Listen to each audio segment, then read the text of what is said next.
Kings of Leon, California Waiting. Steve, the public have been waiting for us to return. Well, that's true enough. All right? Yeah. They had the best of last last that week. Was a joy. They had Camfield and us without Carl the week before. But it's been a while since we've all been together. I'm Ricky Gervais.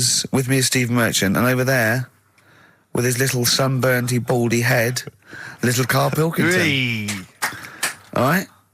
Yeah. That wasn't Steve slapping me head then, by the way. No, that was just him clapping, like Steve Wright in the afternoon. It's a great show. Because it is a good show. Yeah. He's so pleased that we're a posse. Yeah. And we're all back together. 3 holidays Carl's had last year. Yeah. I'd love to have 3 holidays. You've got to start putting the work in there. I had 2 holidays then. No, you had 3 holidays. You went away with Suzanne and her parents. Yeah, well, that doesn't count. It does count. If you book 2 weeks off the firm and you go away and you go, how was your holiday? Go, well, I didn't really count. It wasn't a really good holiday. Can I have them days back, please? My New Year's resolution is to be nicer to you. But well done, sense. you've already broken that. No, but talk sense. Talk sense. You've had 3 holidays this year. And I'm just saying, you're in your 30s now, and 30s is when you should be really putting the work in. That's true enough. To reap the benefits in your 40s, 50s, 60s, 70s, 80s, 90s, and 100. Carl, what's your New Year resolution? What about think before you speak? It's worth. I mean, see, I'm allowed to laugh. I'm allowed to laugh at things other people say, Carl. That one, that is a good suggestion. How was your holiday, Carl? It was all right. Right, brilliant. But that I don't see on the ratio of good to bad in Carl's mind. That might be amazing because we never it might be amazing, sing the mightn't praises it? of anything. I'll tell you what. Can we have a cracking little tune and then come back and hear about Carl's holiday? I'd love to do that. Let's keep it tight. Love to Tear Us Apart by Joy Division. Now I can't put my finger on it, but that doesn't sound like the original, and it's off a compilation. It sounded a bit fast. I think the vocal was slightly different. If anyone can, put me out of misery, I think it might be in a session of the time or something. Carl, is it a New Year resolution for you? Another one. Maybe when we ask you to get a song, get the original single version. I could be and wrong, not some but obscure session. Yeah, it does seem different, doesn't it? Very odd. Yeah. Maybe we just remember it wrongly. But anyway, that's XFM for you. 104.9. I'm Ricky Gervais with me, Steve Merchant. Karl Pilkington. Carl, you went to Lanzarote. Yeah. People said don't go to Lanzarote. They told you it was Lanzarote. They told you, were they right or wrong? They were right, yeah. Really? Yeah, it's a bit ropey, yeah. Is it? Why? Just out there. If it wasn't for the volcano they had, it'd been knackered. That's their big draw, is it? That's it, basically. That's all they've got going for them. When you landed, was it really hot? Were you quite excited? You were thinking this is okay? It was warm. It's we can't complain about the weather. The weather was all right. Sure. You know what I mean? That's what I went for. But it'd be nice if there just was something else. Yeah. What did you do all day then? Did you read your ritual book? No, I didn't read that. I read that book. Do you know the book that I bought and all the chapters were messed up? Oh yeah. I bought a better version of that. All right. And I read that. Excellent. And then Did it make more sense in order? yeah, a lot easier to follow. Yeah. And then we went and had a look at the volcanoes and that. They've got 36 of them to look at. How many did you look at before you realised that pretty much you've seen one volcano, you've seen them all? Probably about 6 or 7. Really? Yeah. And then when you got to the 8th, you thought, now I know what this is going to be, Suzanne. This is going to be like a mountain with a hole in the top. Yeah. Really? But it happened years ago as well. It's like, just keep a couple, fill the rest in, tidy it up. Fill the rest in! Yeah, no, Well, getting some builders. No, seriously though. Okay, 4 million tonnes of concrete, please. They're an absolute death trap. Yeah, what do you mean fill them in? Do you know what a volcano is? It's just a hole, isn't it? That's happened. Well, it's more than the hole. It's more a portal to the magma in the centre of the earth. Back in 1730 it happened, and they still haven't sorted it out. Well, when you say it happened, volcanoes were made a lot longer ago than 1730. No, but the one that did Lanzarote in. Right. Sort it out. What would you suggest? How can they fill it in? It's joined. It's all joined. No, but what I'm saying is, the big plates of the earth are all joined. All the magma's joined. With the trade centre thing, that happened. They cleaned it up, sorted it out. They've moved on. That's what I'm saying. Whereas Lanzarote have just gone, leave it. It happened back in 1730. You misunderstand me. How, in the name of God, can you fill in a volcano? You ignorant twit. No, but it's not just the holes. They've actually left the lava everywhere. That's what I mean. It's not just the big holes. There's lava everywhere. But it's molten rock. They can't just pick it up like they're like a carpet. Put it in the holes. The holes are there ready. Just push it all in. That's what I'm saying. What exactly is there then? Is it just a kind of moon-like kind of surround with just kind of dust and rock? That's exactly what you see. I was there when the Mars thing went wrong. Yeah. I would have just sent a camera crew there, filmed a bit of that, right, and say, here we are, this is it. Ignore the little coffee shop in the background. Right? This is Mars, because that's where it's like just loads of dust, holes everywhere. Tidy it up. Little round-headed aliens complaining, whinging, just like Mars. Yeah. So, is there what's the best bit about the holiday? Come on, pretend you're Judith Chalmers. I have been doing. I would have done all. I would have said that. Don't bother. Right. I mean, the hotel was good. Yeah. That was all right. What was that like? It's all right. Just clean. That's all you want, isn't it? See, that's not quite what Judith Chalmers does. She doesn't go, what's the hotel like? All right, yeah, clean, isn't it? All right. What was it like? What was it? 3-star, 4-star? Did that have a swimming pool? What was the room like? Yeah, had a swimming pool and that. Yeah. Yeah, it's good. I think it was one of the better ones on the island. Okay. Nightlife? Wasn't really any. There was a bar, there was some bands playing. Yeah. Not very good. Food got a bit boring. Yeah. It was always the same food every night, but they sort of themed it and made out as if it was different. So, like, on Mexican night, it'd be chicken with a nacho on it. Right. And Chinese night, sort of chicken with a little prawn cracker on it and stuff. Sure. But that got a bit boring. That's me just turning on my phone because I want to read to you a text that I got from Karl. I think you sort of sum up the holiday in this text, don't you? Do you remember it? I can't remember. Let's have a look. Let's have a little look. Instantly, what did Suzanne, your girlfriend, make of it? Similar view to you, that they should fill in the holes? Yeah, it's just that thing, you see, I went on a coach trip, right? And you go and see the volcanoes. Like I say, there's 36 of them. Yeah. Which, how many do you need? And when we're on the coach going round all these volcanoes, the fella on the front's going and look out your left window at the moment, and there's a volcano. And if you quickly look out at the right-hand side there, there's another one. Right. And on the left, there's just like, all right, we've seen it. Sure. Do you know what I mean? Yeah. And that trip, I mean, we'll talk about that trip in a bit. Right, this is the text I got from Karl, right? All right. Been up to a volcano. Been in some dead artist's house who built his house in the lava. They said they would show me science with volcanoes, but all they did was chuck some water in a hole and it shot up in the air. No dwarves in the canteen, no Scousers here, but there is a Swede woman with a big head. She looks effing gormless with a cap on. All right? So a little reference there to... A Swede woman? What's that mean? Do you mean Swedish? Yeah. Or she looked like a vegetable? No, a Swedish woman. But they've all got sort of quite big bill, aren't they? And I sent him a text. Oh, well, it's just good to be on holiday because, I'm working. He sent back, so am I. Just been watching Sky News. There is a school for monkeys who want to get a band together. Is that monkey news for later?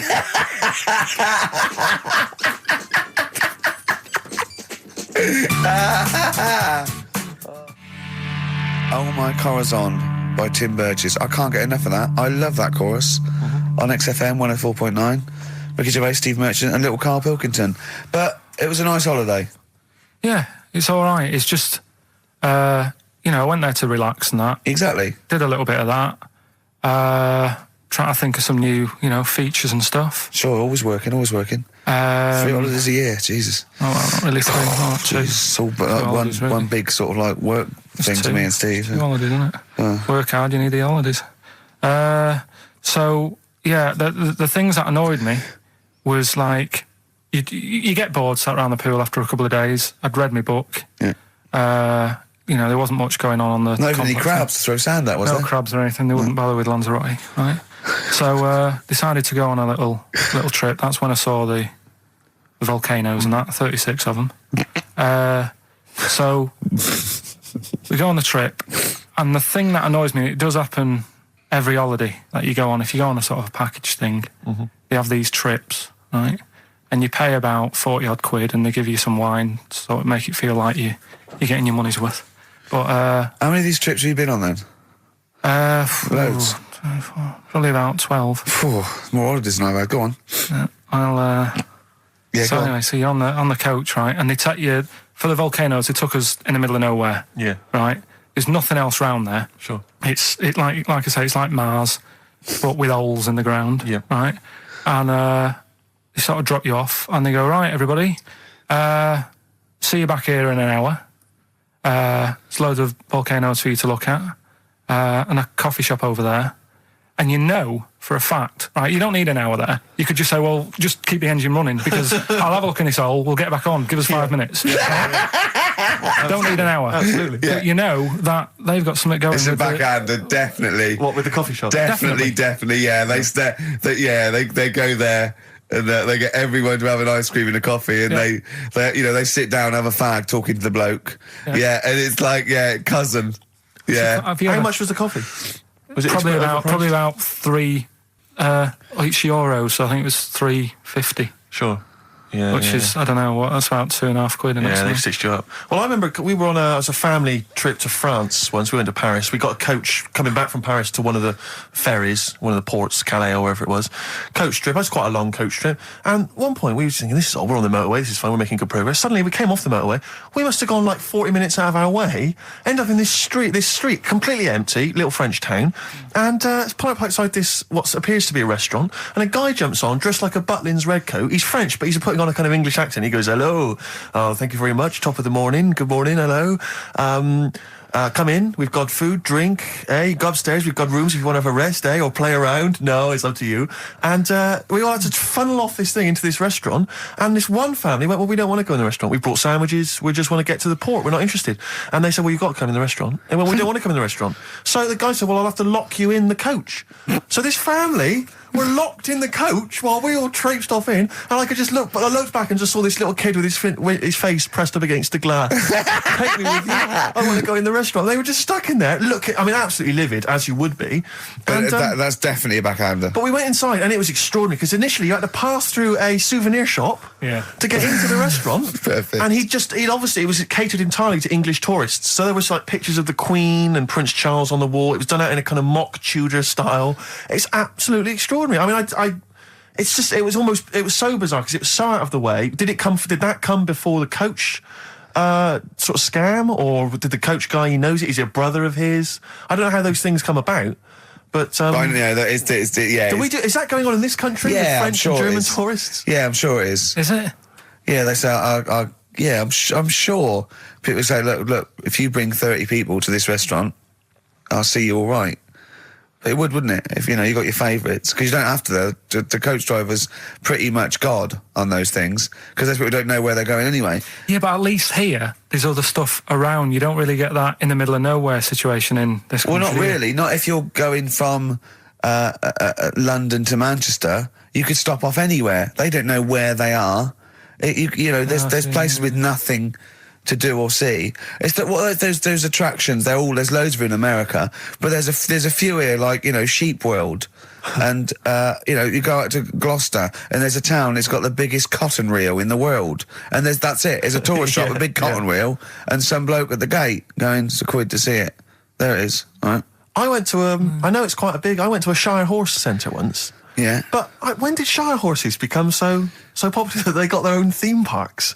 Well, I think there's a museum for everything. Yeah, possibly so. I mean, I don't think you could think of somewhere that didn't have a museum somewhere in Britain, because obviously museums start off sometimes by fans. But did people keep coming around and going, I hear you got a Shire horse, I'd love to see it. Yeah. Well, I can't. People coming all the time to see my Shire horses. You should get another one, because I'd probably pay double for those two. I'd pay good money to see your Shire horses. Yeah. Shire horses. I know. Have you seen them? They don't do anything. They're not like monkeys. They're just not like monkeys, no. creatures. But you look at them in a picture or look at them in real life, pretty much the same thing. They're not doing anything. If they could train a Shire horse to swing on a rope and masturbate, exactly. I'd pay double. You pay good money. I'd pay double for that. Yeah. There's a museum in Italy when we went there a couple of years back. Suzanne had one of those little guide things. Museum there just for spaghetti. Yeah. I mean, open a restaurant. Yeah. Yeah. Was it interesting spaghetti? Spaghetti in different shapes? Don't know, didn't go. I went to see a big hole in the ground. Sure. Can't get enough of them. Well, but out of 10 then, what would you give it out of 10? All in all, food, location, Right. relaxation, enjoyment. Yeah, that's 6. Okay, brilliant. 6, yeah. Next week, where are you going next week? You're not on holiday next week? Going Cool. away with Suzanne's mum and dad again. 5 holidays. Been roped Play a into record. that. You've got to put some work in. You're in your 30s now. You've got to knuckle down. Star Sailor, Silence is Easy on XFM 104.9. Now, we've got a few ads coming up, which is we're loving that. It tells you what to buy and when to get it and everything, which is a sort of information service. But after that, a welcome return by popular demand of Rockbusters. What do you mean by popular demand? Well, Who's demanding it? one person said to Carl, I used to like that, so he went away and started on it. Sure, brilliant. Yeah, brilliant. Get a paper and pen ready. Yeah. Turing Breaks, Mind Over Money, XFM 104.9. I'm Ricky Gervais, Stephen Merchant, little Karl Pilkington. Yeah. A couple of emails. Different people have visited various tourist attractions. Oh, yeah. Let me see who's this from. Not quite sure. But thanks very much indeed for it. So, there's a link here. It's apparently in Devon. Barometer World. Brilliant. It's the world of barometers. It was established in 1979. And By one bloke who had a lot and thought, I can charge a quid Yeah. for this, definitely. here's the... Out of his own house, probably. Converted back scuttle. exactly. Yeah, that's not a euphemism for a sexual act. But look at the webpage here, Rick. There's a picture of a beautiful barometer being held by a beautiful lady. Lovely. Who's definitely his daughter. Yes, Definitely. Come on, Kathy. Oh, that. Dad, no. Come on. Undo your top a little bit. Dad, definitely made to do that. Yeah. Oh. That slight look of I hope no one I know sees. Yeah, Just check out Barometer World. Barometer World. Yeah, that's available. If you want to check that out, www.barometerworld.com. That's Now, all the... barometers, one, do they work?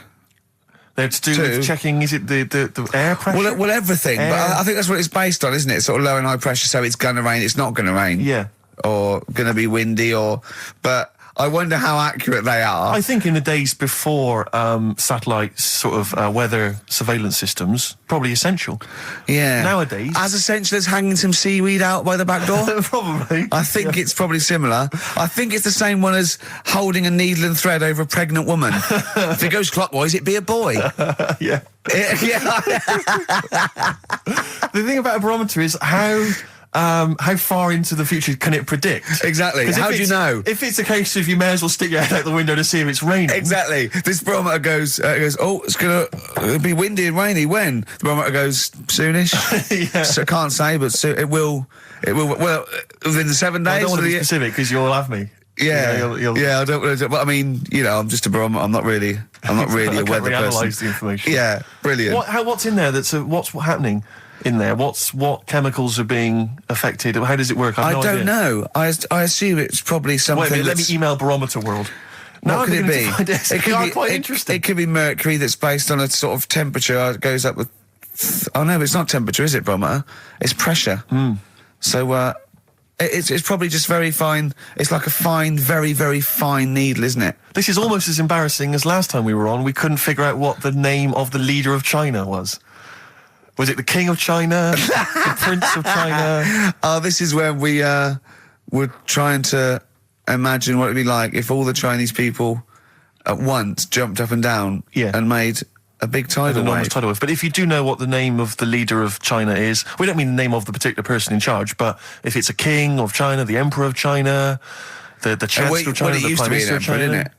No, that was Japan. Yeah, this is it. I don't know what's the big guy in charge. Is he still the chairman? I know Chairman Mao was important. I think he was just the chairman. I think he just governed all the big meetings.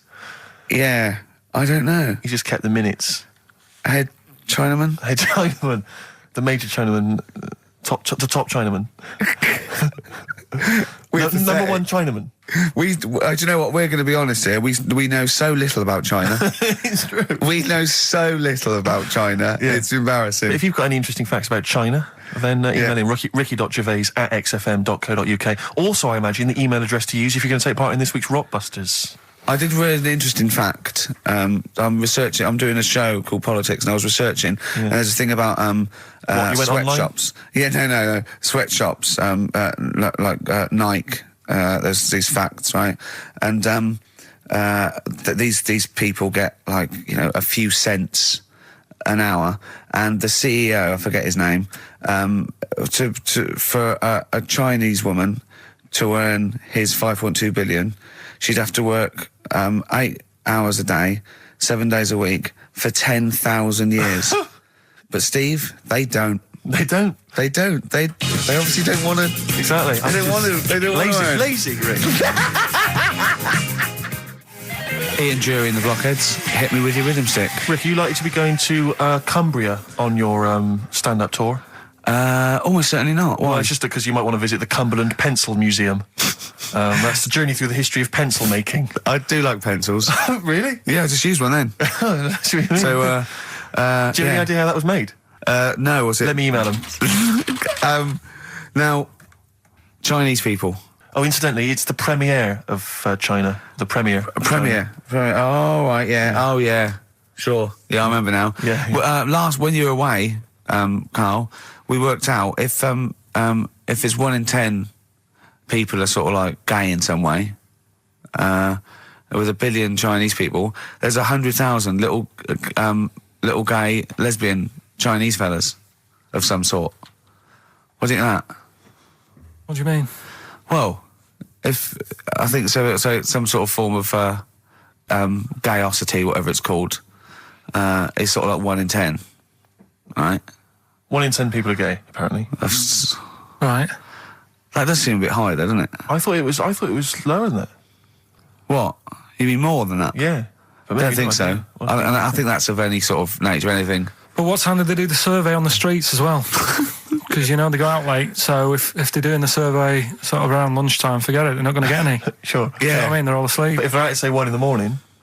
Well... It's going to be higher, isn't it? Yeah. Well, the thing is, Carl's favourite song, The Killing of Georgie? A little gay fella goes out and he gets beaten up and that. Carl went, yeah, but would it have happened if he'd have been going out at a decent time? True. But clearly in the lyric, it says, Georgie left the theatre before the final curtain fell. Yeah. Now, theatre's finished about 10:30. Yeah. So even giving him half hour, I reckon it was only about 11 o'clock. So you're talking rubbish there. Are you sure that wasn't his curtains in his flat and he's closing them before he goes out? No, he was at the theatre. But I'll tell you what, I just realised something. Maybe where most people were going home after theatre, he was just going out. Exactly. That theatre to him is like a matinee. Exactly. Isn't it? He's off out clubbing, isn't he? He's off down, he's going to get some amyl, he's going to get a couple of butt plugs, and he's not even going to start dancing till midnight, is he? Have any of us ever met any gay people? It's just, our view of them is, I don't know. Email in if you've met a gay person. Yeah. Tell us where we're going wrong. Yeah, have you ever met a gay person? The way we talk about it is just like, have we ever met Chinese people? I've seen them. I've seen them out there wandering the streets, but I don't think I've ever had a conversation. No, here's the irony. I definitely know and have met more little gay fellas than little Chinese fellas. Yeah. Have you ever had any little Chinese friends? There was a girl at school who was Chinese, but she was kind of inscrutable. I couldn't get close to her. She was sort of mysterious. Right. Rockbusters? Yeah, brilliant.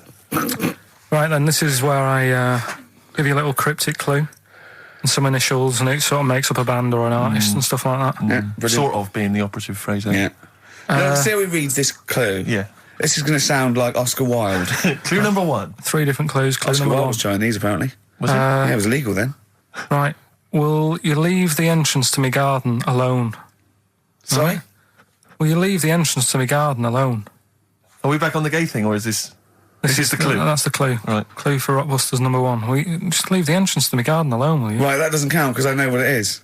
And what were the initials? What are the initials?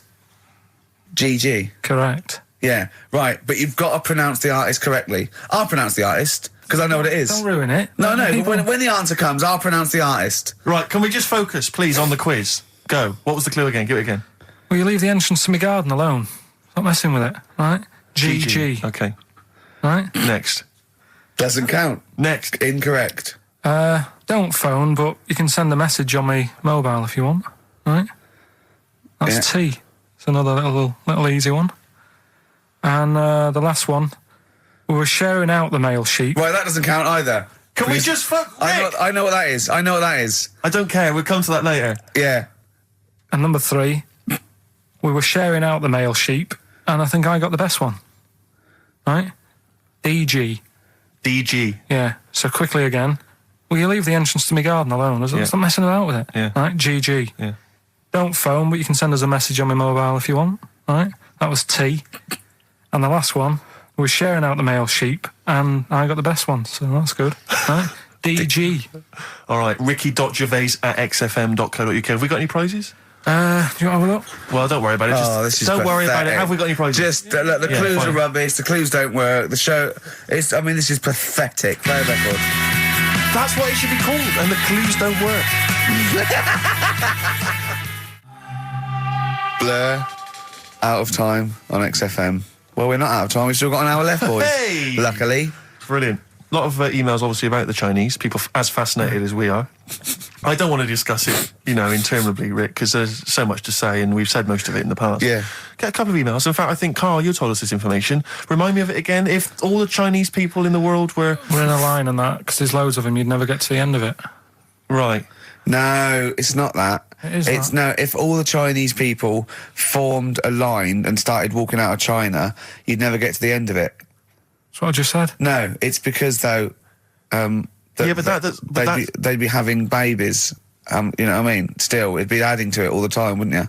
But would they be walking and shagging and having babies as they're walking out? Yeah, that is.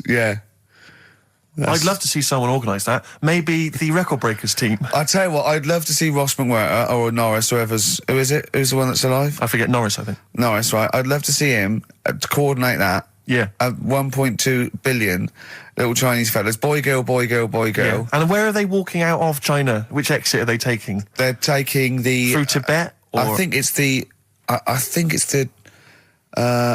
Gate 9 Slip Road, the M43, Right. to St Petersburg, Right.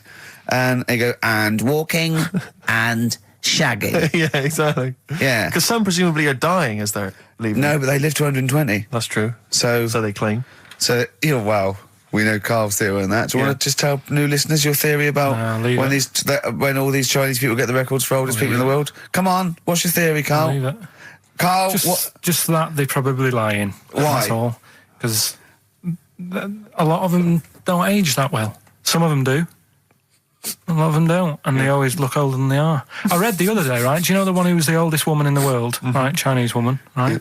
The way she did it, it was... She didn't die. That was her secret. What she did, she got up every day and didn't die. No, she was like awake and that, and then she'd have 2 days just sleeping. Right. So she wasn't really that old. What do you mean? Well, she'd only sort of lived half of her life in a way. Well, we So she was all only live 70 odd. 2/3 of our life, don't we? No, but she was like awake and that, and then she'd go, I'll go to bed, and then that'd be it for 2 days. Talking of sleeping, oh, man alive, I went to see the last part of the Lord of the Rings trilogy. Why? Well, it's like a family thing now. Every Christmas, my family and I have been going to see the Lord of the Rings, the next instalment. It's like a family thing. What will you do if they keep making them? Oh, I'd say I've wasted now about 10 hours of my life with that tripe. You can never get that I can back. never get that back. That's what Peter Jackson owes me. 10 hours now he owes me of my life. It is absolute drivel. Well, I know. We've said this before. I don't want to harp on again about it, but I cannot fathom why everyone is so excited and loves these films so much. Like you say, people review saying it's the best film ever. I think this is the greatest movie I'll ever see. And I don't... It's like they go, oh, but look at all the fight But sequences. Tolkien being up there in literature, like, you know what I mean? It's sort of like Shakespeare. Tolkien. No! No. But what is it that he's writing about exactly? I don't know. Little midget fellas who can't get shoes. wandering. I mean, I've got big feet. I've got size 14. I can get shoes. Oh God! Send off for mail but order. I know it is like Harry Potter taken seriously. Yeah. But I know who's watching it. It's like these people who are watching it are obviously nerds, people who live in Forbidden Planet. They love it. They can't believe their luck. But that's the core audience, but it's obviously bigger than that. But then it's also people who can think they have a go, like menopausal women thinking, well, I'll write a book then. the Globling came into the cave. Exactly. Right? And they're sort of like 13-year-old sons who've never shown interest in anything except glue now writes Orc Yeah, exactly. on his exercise book, and so they're loving it. It's like, it's God. sort of uniting, bringing people together. But at the end, right, I mean, it's taken them now like 9 hours to get from one part of Middle Earth to the end, to the other end, so they can destroy the ring, the evil ring. Did they do a line? Was it? I don't know what they... Like those little Chinese fellas. And it's taken them 9 hours of their time and my life as well to get there. And at the end, they all say They goodbye. do it in real time. Why don't they edit it? I mean, that's what it felt like. It really, it can't have, it must have taken them less time, you know, within the sort of logic of the book to get there than it did to me to watch it. And at the end, they sort of say goodbye to each other and they all hug. So there's like, you know, there's little midget one, you know, Frida, saying goodbye to, you know, Bjorn. What are and they Benny. called in the thing? Because are they PC in it? Are they called like midgets and dwarfs? No, they're called hobbits. Oh, are they? Yeah. So we should call small people hobbits from now on. That's what they are, just to make it kind of topical, and they'll like that as well. Give them sort of, you know. So if you make see it a little little, bit on the way home, if you saw a little midget fella, 4 foot midget fella, just say, excuse me, hobbit. Yeah. Okay, that's Call fine him then. Frodo.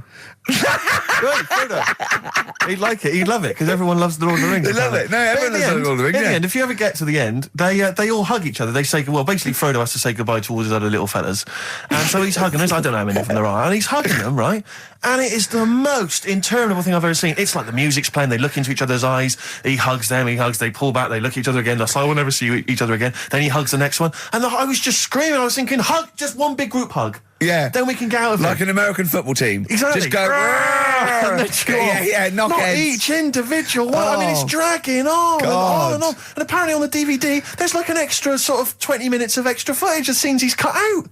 Who's watching this tripe? Who cares? I don't know. I genuinely, Have we lost some of our popularity by slagging off Lord of the Rings? I don't care. Screw them. If you love it, if you can't live without Lord of the Rings, screw you. I don't want you as a listener. I can't fathom it. Really, Rick, it's not like I'm trying to be wayward or controversial.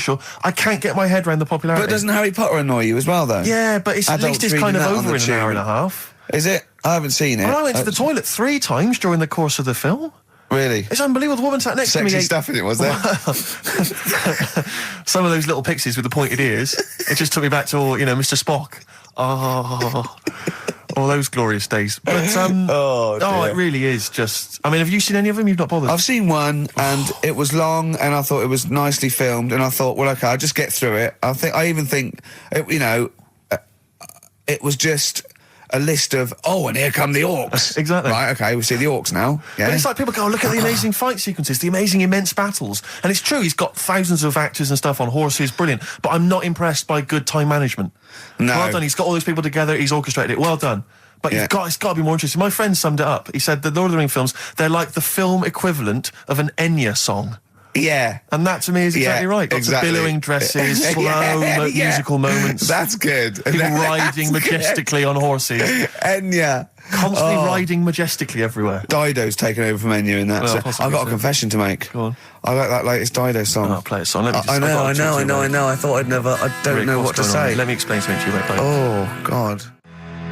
Biting Bottles, Richard Ashcroft on XFM. We've had an email which I suppose puts my hatred of Lord of the Rings into perspective. It says, yeah, you may have spent 10 hours of your life wasting your time with Lord of the Rings, but imagine how many hours of people's lives this show, have wasted for our listeners. Yeah, that's true, I yeah. suppose it does, balance. 2 hours a week for a couple of years. We can never give that back to people. I know, it mounts up, doesn't it? Yeah. We should be doing some kind of community service for people, maybe pop around. Well, this is community service, isn't it? Because Carl, it makes his brain work a little bit. True. And it keeps him, from going on holiday, sort of for 2 hours a week, which is good. We spent New Year's Eve together, me and Carl. Oh, yeah. It was me and Jane, Carl and Suzanne. Her hair doesn't really look like Dave Hill, I must You didn't confess. see it when it was done, though. Yeah, she had the coat on that you bought her to say sorry, though, didn't she? Yeah. And Martin Freeman and his girlfriend Amanda and Glyn and we all went for a meal, and then we all went back to ours, and sort of saw in the new year and all that, and saw the fireworks, and then in the wee hours when just the drinking seriously starts, we started playing parlour games. And do you know that game when you go round, started off like with pop bands or rock bands, you have to say a band, and then they have to come up with a band immediately that starts with the letter that your band ended with. Right. So Suede, E, Erasure. Do you know what I mean? Go around. And we did that, right? And then we had to change that because people were sort of using the same ones crop up. So I said, well, let's do Animals. We were doing Animals. And I gave Carl one. I think Carl panicked. You know, do it quite quick. I want to just test it on you. Okay. Is this bands? What is it? I said... Now, what did I say? Basically, I said an animal, and it ended with E. Okay, so I go skate. Eagle. There you go. Yeah, but hang on. I think I was the third person. Right. So think of another one. Hurry up. Eel. Yeah, I had that. Yeah, I did that one. All right. Right. Yeah, a lot of E's coming up. Elephant. Yeah. Do you know what Carl said? Go on. Ready? Yep. Egg.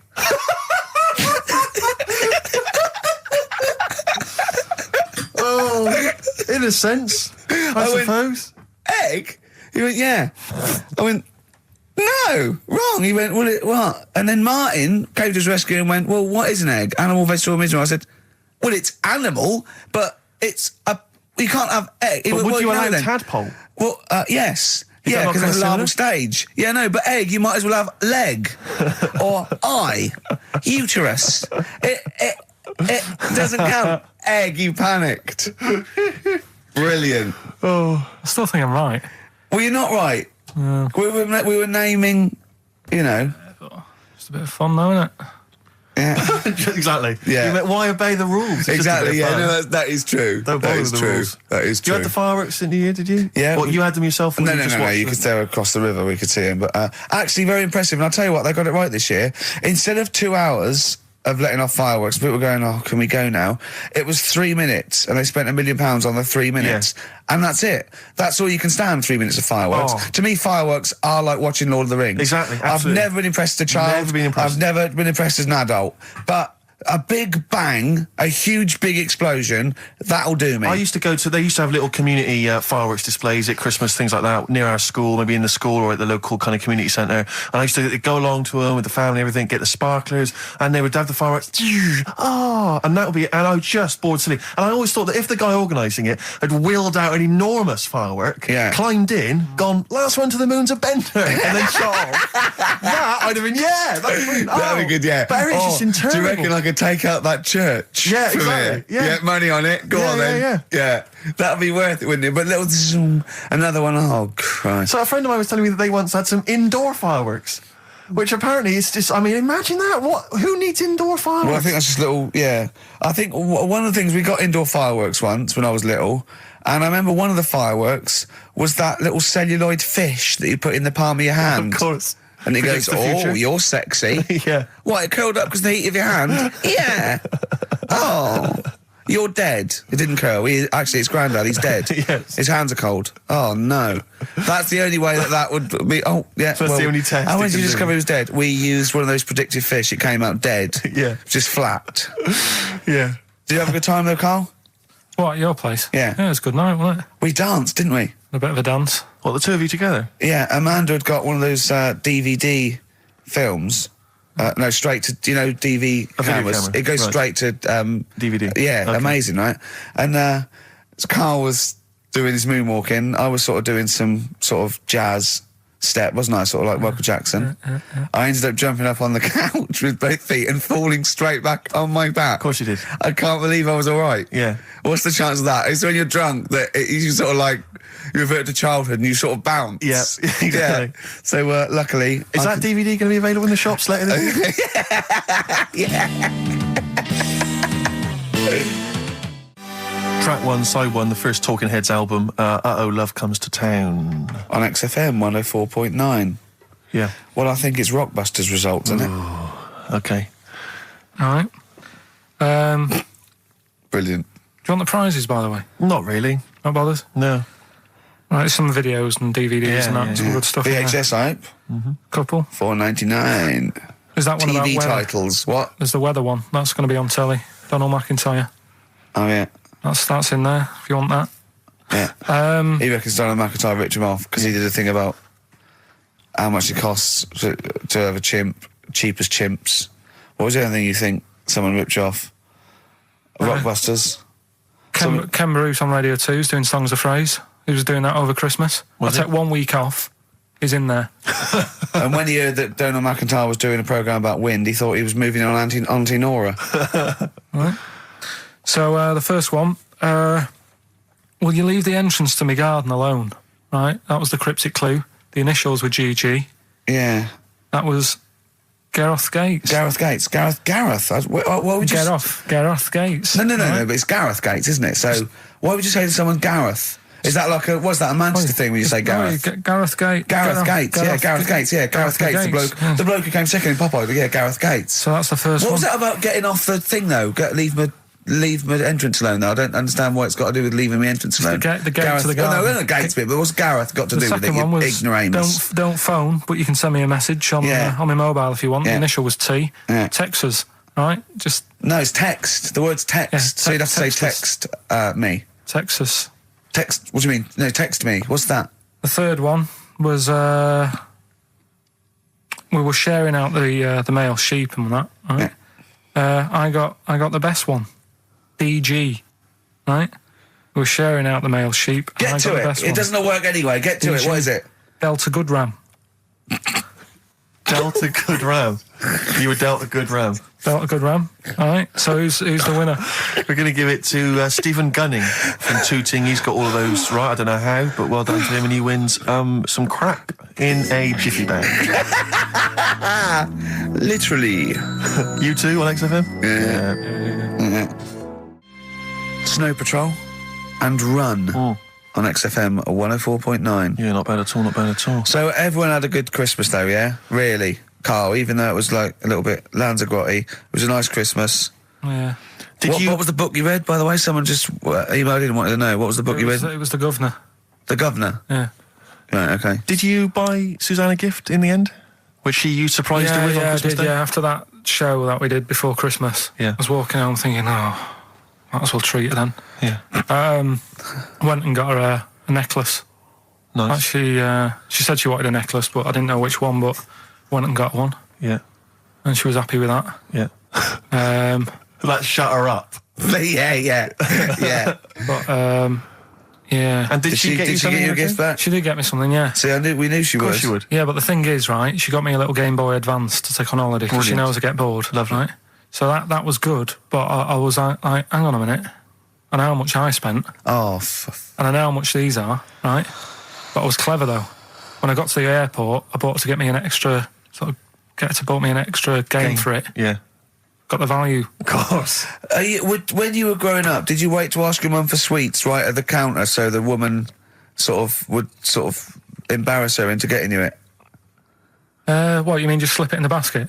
Well, no, just wait till there's some, a stranger watching before you ask for sweets. Mum, can I have a Kinder Egg? Did you sit in front of Suzanne when it got to Suzanne, can you get me something else? Because remember I spent more on that necklace than you did like Game Boy Advance. And the woman in Dixon's goes, oh, you better get him something else. And she goes, oh, bloody hell, all right then. Nah. She did well, though.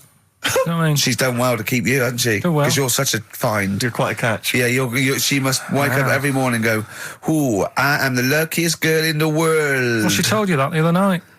What? She said the other night how good it is living with me.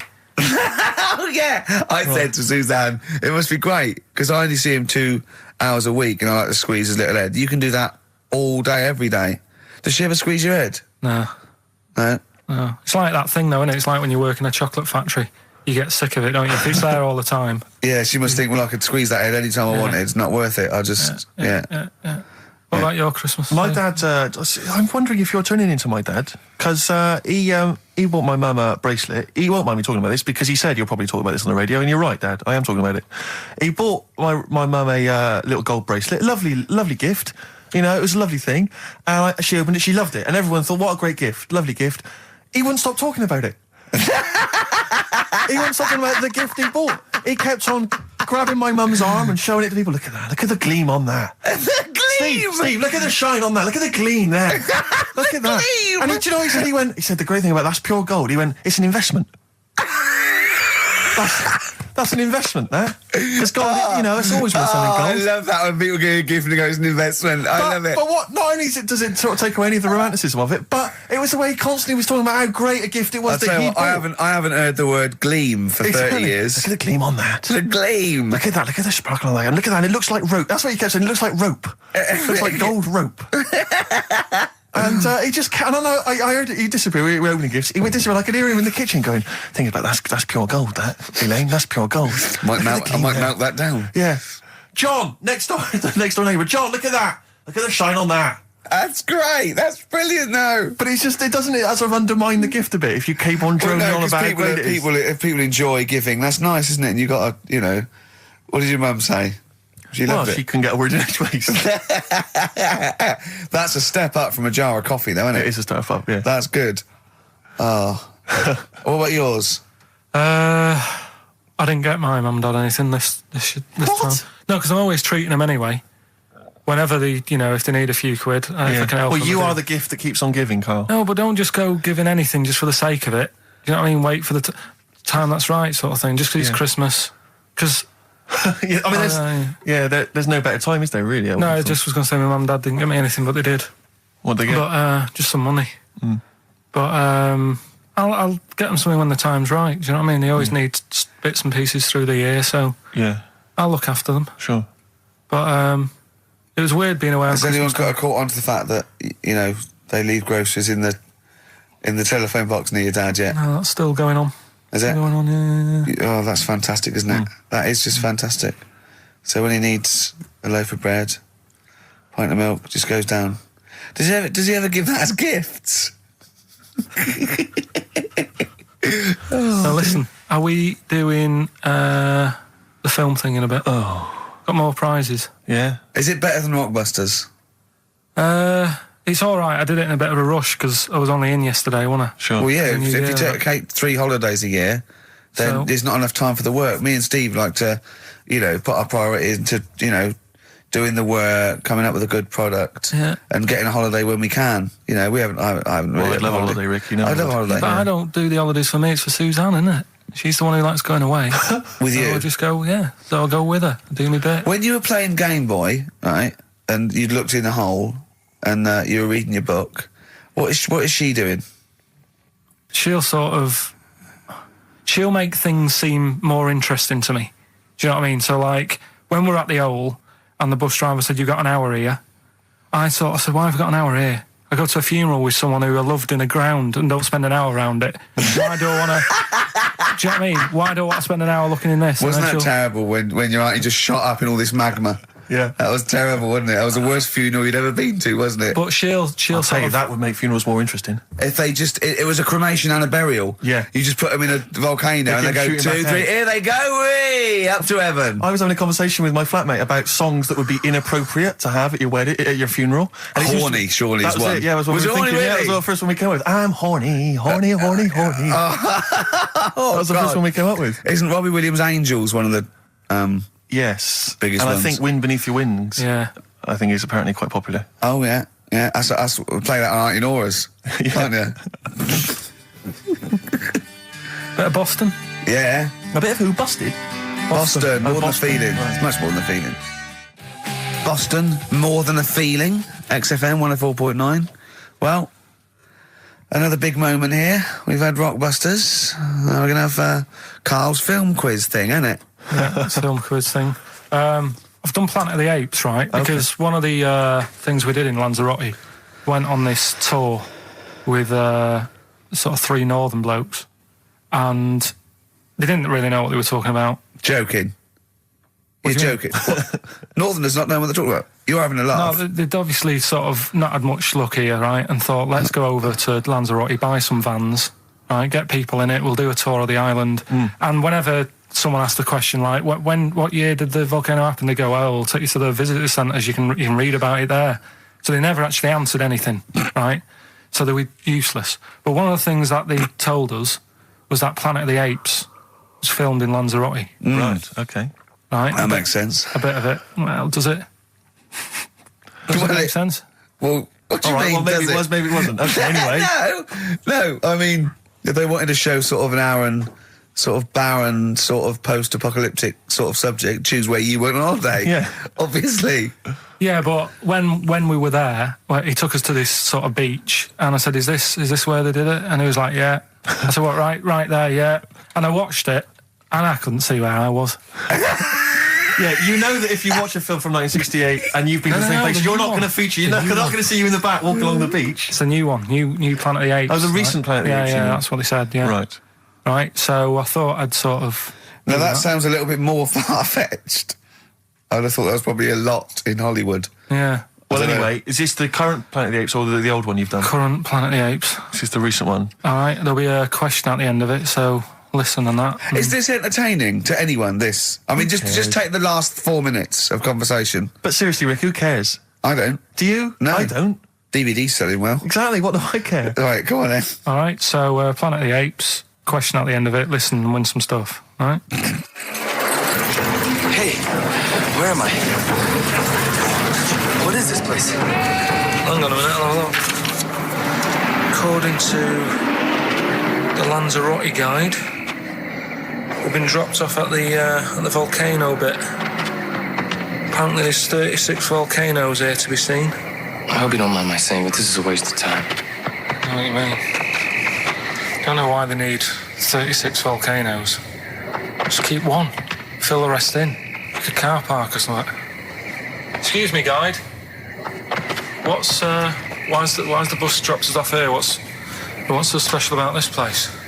Well, according to our holy writings, that is where creation began, where the Almighty breathed life in the time before time.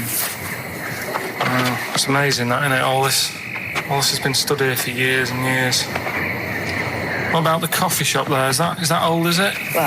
Well, nothing. You're out to rip us off. I raised about £4 for a coffee there. Always ripping people off. That's what annoys me with these trips. You get us in the middle of nowhere, we die in a thirst. Well, I'm not able to do without. The reason I've come here, I believe this is where they did Planet of the Apes, innit? Love monkeys. Especially the ones in Planet of the Apes, because they talk and that. Talking monkeys can't exist. Joking, aren't you? Of course they can. Getting up to all sorts of stuff. I read about a monkey the other day who worked on the railway. Right? There was another one about a chimp that did a bank job and went off to Spain to sort of... Shut up! Oh, hey. What is that?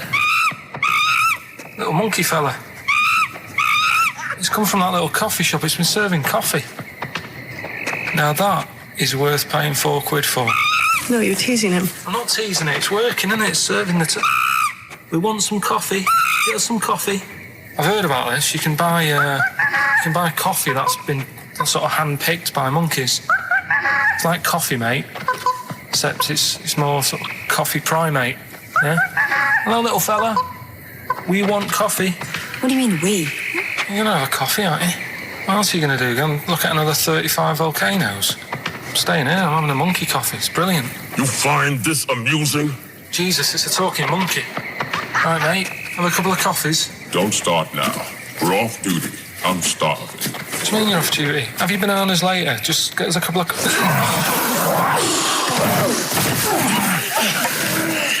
Right. I understand that you're tired and you've probably been on your hands all day. Just forget the coffee. You go and get some lunch. After you've got some coach, you lazy ass. You damn human!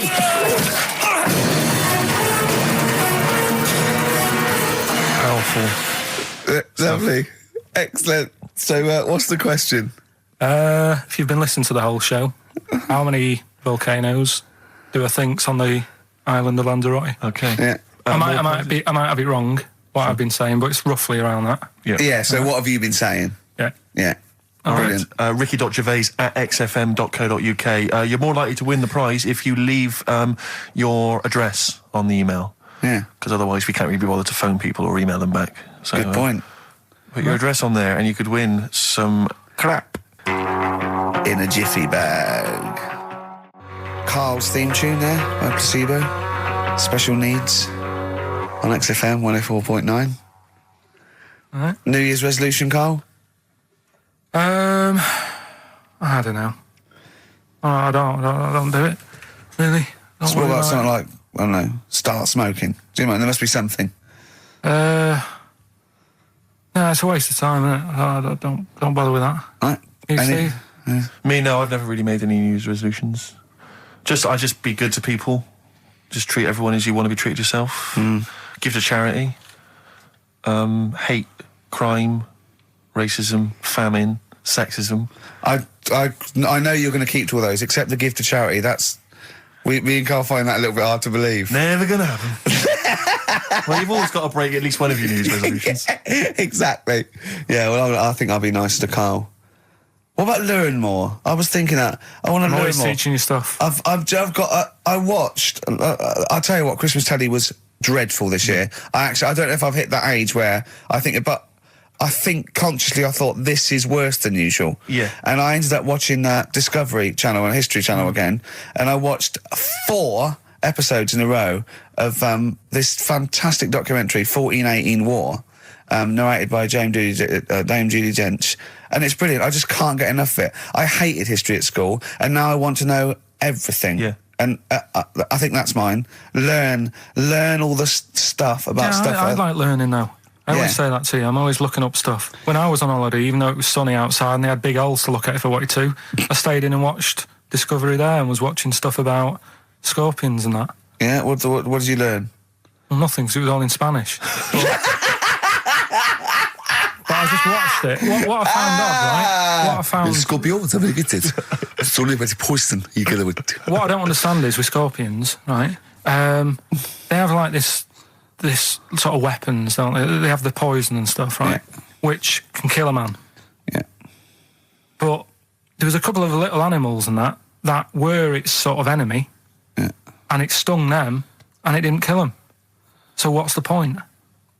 Well, firstly, not all scorpions kill a man. Some of them, This one did, they said. Yeah, well, they range from like bee stings to so much venom it can take down a horse on things like spiders and snakes and scorpions. So it depends. But a scorpion that will kill a man would kill a rabbit. So I don't know what you're talking No, about. there was a snake that it stuck its thing into, and some sort of beaver, and they were just like running about.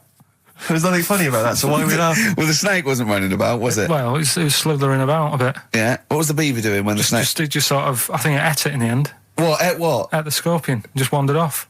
Well, it wasn't a beaver. Oh, there you go, There's you've no learned that. way it was a beaver. All right, an otter. It was, This is what you've pieced together from a show in Spanish. well, I'm just saying though, how come it can't kill something that small, yet there's someone on holiday that's no sort of danger to that scorpion. We're not going to harm it, right? And yet it can kill a man. So you Shut say, up, but I Carl. don't believe it. Shut up, mate. Seriously, this is gobbledygook. Taught you something again though. That's what I'm No, saying. what have I'm you always- taught us though? What is that? What is the fact that's come out of that? A scorpion can kill a man, but the beaver was dancing with a snake. Then it Well, ate that- it. you do that That's all the not time, a though. fact. You That's put not a everything fact. down. New Year's Eve, I taught him something, right, about dead people. No, you know, the things that taught me. I was saying you're talking shite. He says they found out your soul weighs an ounce. Your soul. Yeah, your soul weighs an ounce. Right, who found this out? I read it. Your arsehole weighs an ounce. Yeah. There's no such thing. A soul weighs an ounce. You're talking drivel. All right. Have you got any okay. monkey news? So what did they do? They weighed someone who was alive, and they will wait for you to die, then weigh you again. There was Isn't someone that who- you've lost an ounce. Yeah, so it must be your soul shooting off to heaven. It was someone who was really ill, and they Yeah. said, we can't do anything for you here, but we've got a bit of an idea that we want to do. We've been wanting to do this. Stuck him on some scales. He said, right, you weigh 9 pounds and an ounce or whatever, because he was wasting away. He died, 9 pounds. Right? Fine, well, that's proof if proof be needed. Talking shite. Monkey news, we might as well leave it. No, come on, No, come on, tell monkey news. No, it's nothing that great, really. Is it worth playing the jingle? Quickly? Go on then. Oh, chimpanzee that monkey news. Right, it's about a monkey. 2004, four. It's about this woman monkey who was born in 1834. Right? Half monkey, half woman. No, not true. It happened, apparently. It was Impossible. it was in the Daily Mail. Right? Okay. The Victorian ape woman was her name. Yeah, I christened this thing Victorian ape woman. Well, we thought Sandra. No, I'm calling it Victorian ape woman. She was about 4 foot. No, didn't happen. She had lovely thick black hair on her head and on the back of her legs and on her arms. Yeah. All right. So stockings. Let's have a look. And she didn't need a bustle because of a huge ape-like arse sticking out the back of her dress. She was good at reading and sewing. Well, good because they didn't have opposable thumbs. So she could speak 3 languages. Yes. She was Human, monkey, and monkey human. 20 offers of marriage. Does that annoy you, Steve?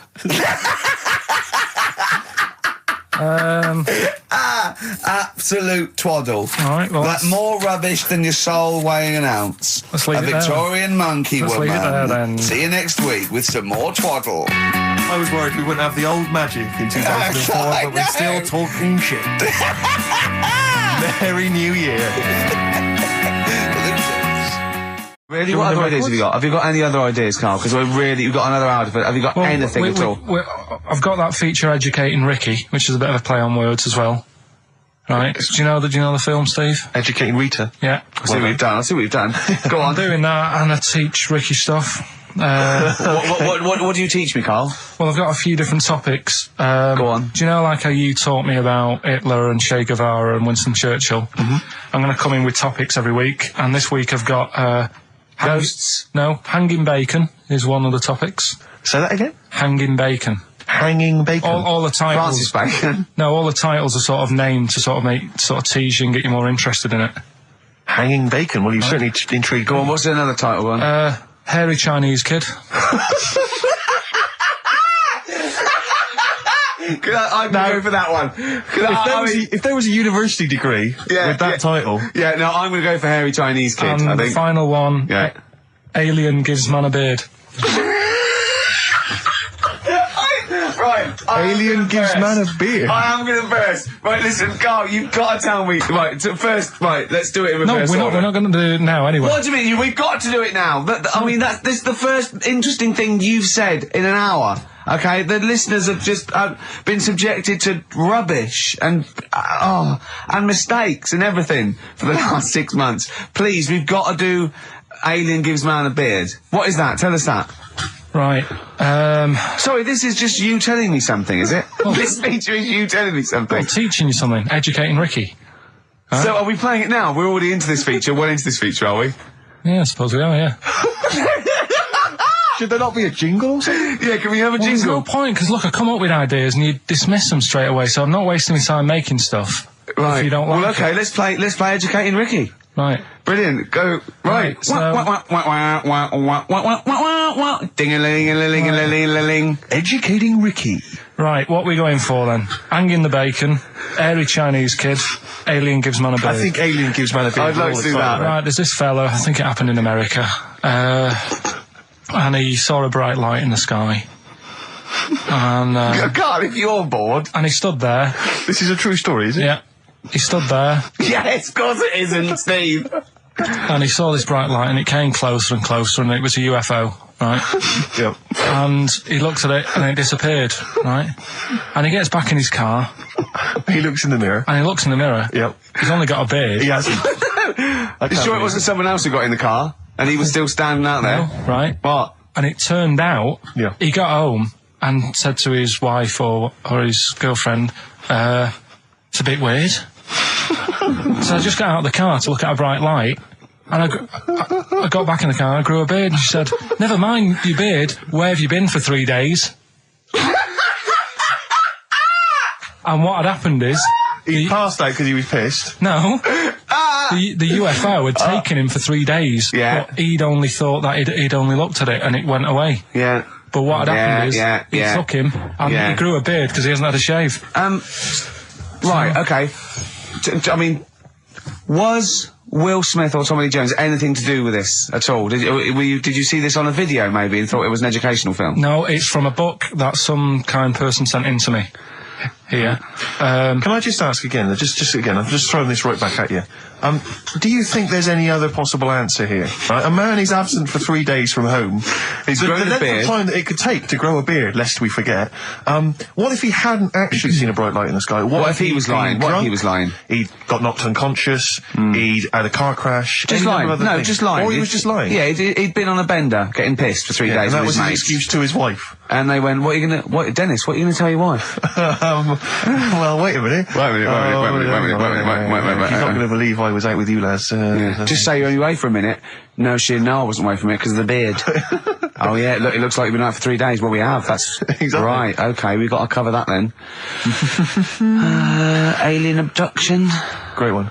Okay, let's try that. Do you see? That's a little scenario there that could have been played out. So, when you say educating Ricky, what have I learnt from this? Never listen to you again. That's all I've learnt so far. Never listen to you. Yeah, we'll add a little bit more in here, right? To Well, spice this no, up. what do you mean add a little bit more? We'll add a bit more to this what I'm educating you about. Go on. Right? There's only a law in America that says if you touch a UFO, you're going to get done. Now, why would they make a rule? I don't know that. Do you know, like, all their rules have a code? Carl, I genuinely do not know what you're talking about. Right. Do you know, like, how here they might have... Do you know I what? have no idea. Right. Okay. Do you know, like, over here? I'm listening to Capital and these headphones. I got Foxy on from yesterday. Right, let's bin that. No way, it's great. I want to hear about Airy Chinese Kid. Let's play a tune. And Okay, then come play a back tune, with come back with Airy Airy Chinese Kid, Wait, definitely. Some doors. Yeah, I just thought I'd go back, take it back to the 60s. This is a tune that a friend of mine sent If me. you touch UFO, you get done. Soul Kitchen from the Doors. Shambles today, this. David Bowie, Slow Burn, yeah. Quite a Eno trilogy Yeah, feel not bad about at it. all, Lodger yeah. Is it and a sort new of tune? low type, yeah. But, yeah. Enjoyable. Now, okay. That's stressful, isn't it? I think we've got things working now. We've had people coming in and out, just shaking their head going, shouldn't have bought that desk. But it's all sorted now, I think. And, You notice how it took about 25 minutes for them to come down as well, though? Do you feel like we're maybe quite low in the pecking order in the building? Definitely. You know, it's like Capital First, Capital Gold. They can shoot off to other sort of pirate stations. Yeah. People's car radios, then they come back here. Oh, dear. Oh, I had a job at Richard Sounds. Yeah. Light fitting was buzzing. Now, but we've got, thanks for staying, listening. Right, okay, educating Ricky. What have we got? Airy Chinese Kid, go on. Right, yeah. This is the... I didn't want to do this. What do you mean you want to do it? Well, I wanted to give you three, and I gave you one. It was like the alien man gets a beard or whatever. Yeah, And- which was total rubbish, so this one should be better, maybe. Hey, Chinese kid. Right, well, we've talked about airy people in the past. True enough. Haven't we? Yeah. You know, the little kids who grew up in woods and hung around with wolves and that. Yeah, again, you're confusing it. Yeah, they're not, there were some people that were born very hirsute. They were not the people who were brought up with wolves. You just put that together in your Homer Simpson type mind. Right, well, this is like a sort of close to that sort of story. Yeah. But the weird thing is, right, Chinese people aren't that hairy as a nation. No, seriously, that's a well-known fact. They don't have that much body hair and stuff. Okay. So this little kid who was born over there, he was like covered in stuff. Was he? And it was only his nose that wasn't hairy. The rest of his body was caked in hair, right? And his hair sort of What grew. sort of hair was it? Was Thick hair. No, what I mean is, was it sort of like a pony's mane, so he just looked like an Ewok? You know what I mean? Just like hanging down sort of straight, dark hair. In the picture, it looked like it grows was it from his downy? eyebrow. It grows from his eyebrows quite thick, and then it just goes all the way over You his don't head. think it was just really long eyebrows that he'd done a comb over? No, it was all over his body. It had a picture of like his back and that. Yeah. And Had he styled it? Had he styled it at all? Did he have it in a quiff or? no, it was just hanging everywhere. all over him. Yeah. And they were like, you know, this is a bit weird happening in China, where we're not normally that airy. That was the scientist speaking there. Yeah. And the local press and that were getting him down, calling him monkey boy and all this. Oh, And thinking Chinese press. but the doctor, Yeah. Oh. They're cruel, aren't they? It's like those game shows. That's Japanese, isn't it? Yeah. That's what. Yeah. and the doctor said, I was talking through all that time while we were just like talking to each other then. Because I turned round and I still saw he was talking. Go on. So anyway, the local press came in to see the hairy boy, the monkey Yeah, boy. and they were like being tight, taking the mickey out of him, and the doctor said, Showing him nuts. said he's only hairy. Said he's a healthy young kid. The only faults he's got is he's got a little bit of eczema and a boil. And he said everybody should just treat him the same, and I think he grew up a healthy kid. Yeah, so that's the That's the end of the story. That's not a story. why. But I've got nothing. I don't know what to say to that. So someone in China was born slightly hairier than the rest, and he was normal apart from eczema and a boil. That to me isn't a story.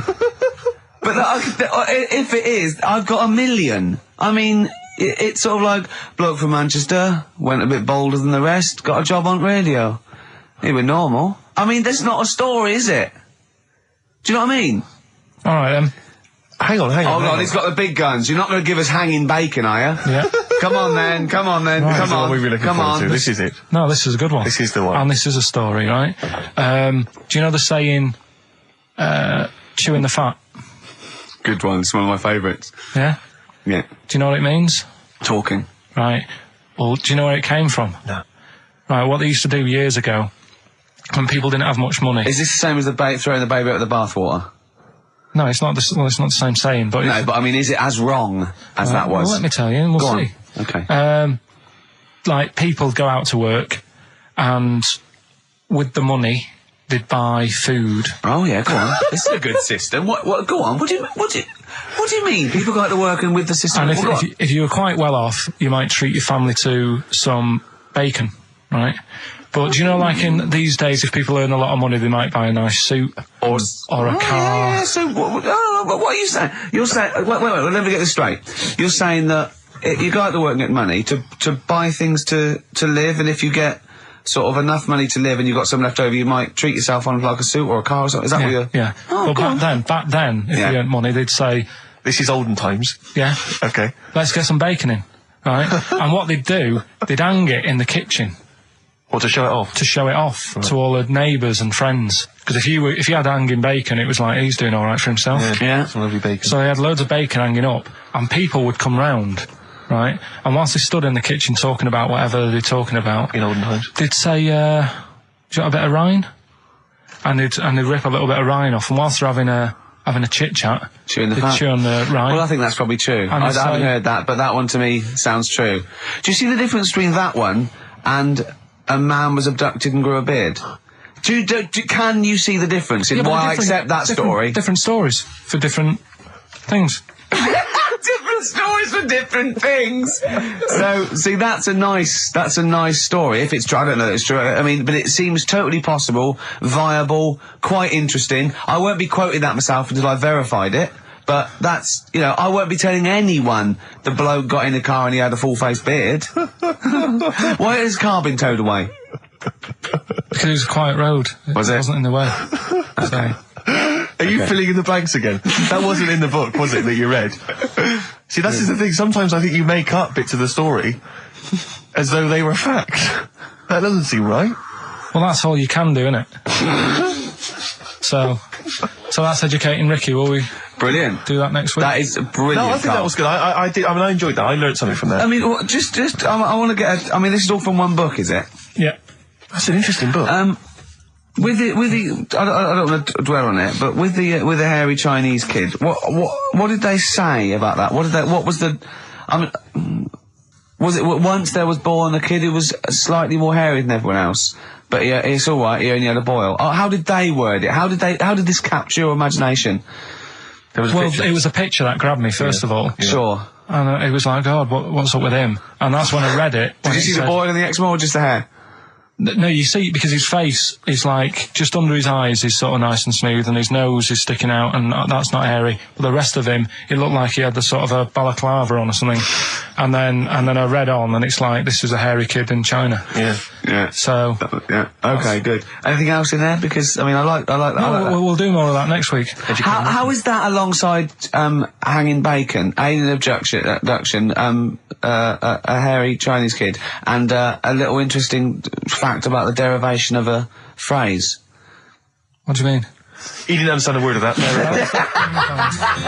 I knew the word derivation was going to cause problems. I thought derivation shouldn't have come out.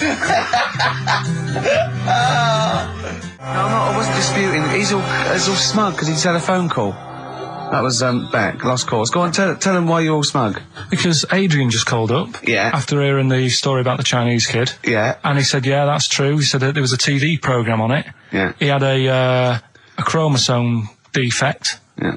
And it made him hairy. And his mum and dad used to have to shave him. That wasn't in the book. But thinking about it, that's not a good move anyway, is it? Because they say that for women, if you get a few hairs on your top lip, don't shave it because it'll grow back thicker and faster. So they should just let him. They should have just said, well, let's see how bad it gets. But if they went in there straight away if he came out as a baby and a little bit hairy, they should have left it maybe, for a little bit. But Adrian called up and said, yeah, he was hairy, he was all but right. We weren't disputing there was a Chinese kid born slightly hairier than the rest. We were disputing the fact that you didn't actually tell us a story. You just told us a And what we are selection of disputing facts. is that man was abducted by aliens for 3 days and grew a beard. Yeah. That's definitely not true. No. We don't know about chewing the fat, but it sounds quite viable. Yeah. You see, the difference is between me and Steve and you is that what we believe isn't random. Do you know what I mean? It's not random. The things that we don't believe stuff just because it's interesting. it's not every other thing we believe and every other thing we don't. I think Carl believes stuff if it's interesting. Yeah, I know. Yeah. If he thinks, intriguing. Thanks. All right then. So last week we started good sort of play on words that we had going. Go on. The well-known film Educating Rita. Yeah. That's become, thanks to Karl Pilkington's brain, it's become... I've tweaked it a bit and now it's Educating Ricky. Brilliant. Right? And that was a new feature we started last week, if you weren't listening, where I teach Ricky stuff. What did you teach me? Taught you about that little Chinese hairy kid. Yeah, you didn't teach me anything. You said there was a kid that was born that was slightly hairier than other Chinese people. Where the saying chewing the fat came from. I enjoyed that was good. That was interesting. Good. And a man who had a beard because he was being abducted for 3 days. Again, that was rubbish. Lest we forget. That taught me more about you than about alien abduction. But what happened last week is we sort of talked about it all in one go. And you can't... Whereas this week you've done what? You've spread it out over the show. Well, I've spread it across the 2 hours because I always found that if you try to be taught too much in one go, you just can't take it in and it'll be wasted. Is that your experience of school? Yeah. They taught you in 3-minute bursts. Yeah, and not every day. Yeah. Every other When month. you felt like it. Yeah. Right? So that's what we're going to do, right?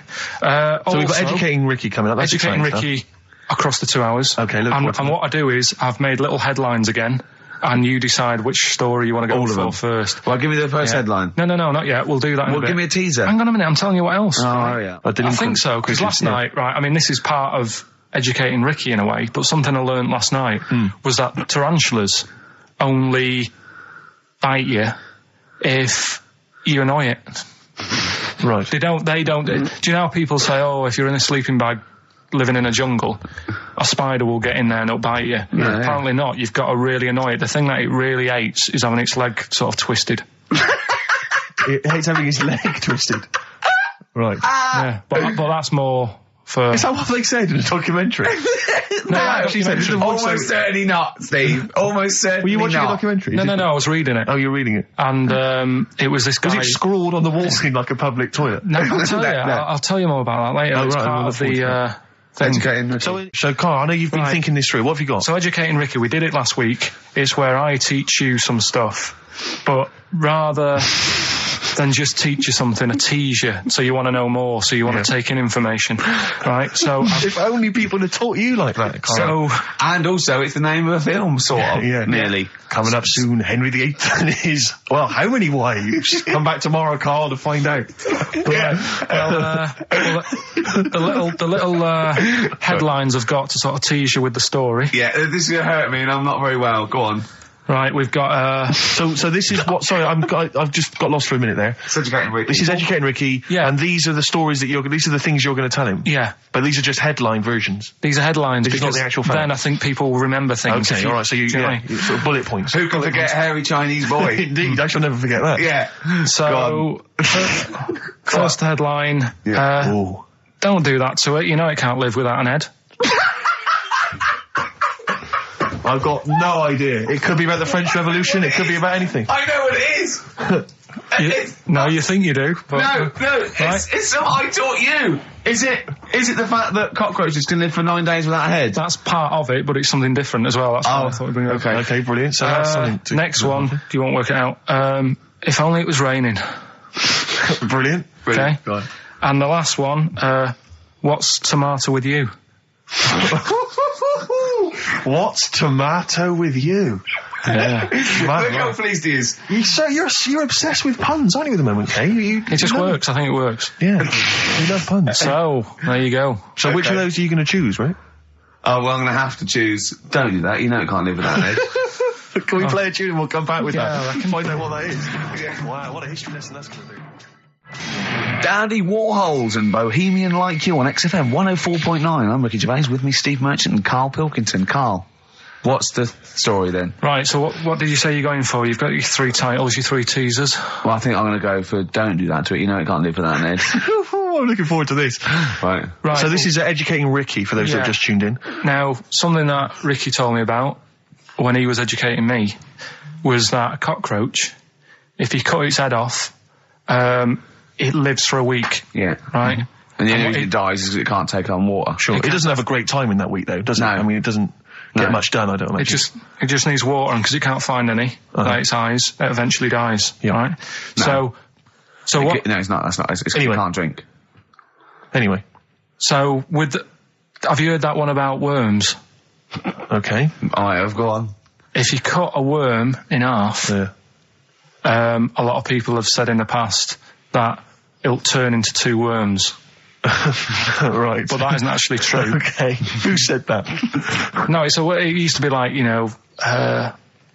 Kids at school said it on, kids at school and stuff. Yeah. So that, a lot of people think that. Don't pick him up on stuff, Steve. It's bad enough. Sure. So, but what they can do, if you get a worm, right, and you find out which end its head's at. Right. If you you've got its head there at the left-hand side, right, and if you sort of cut it in half, Right.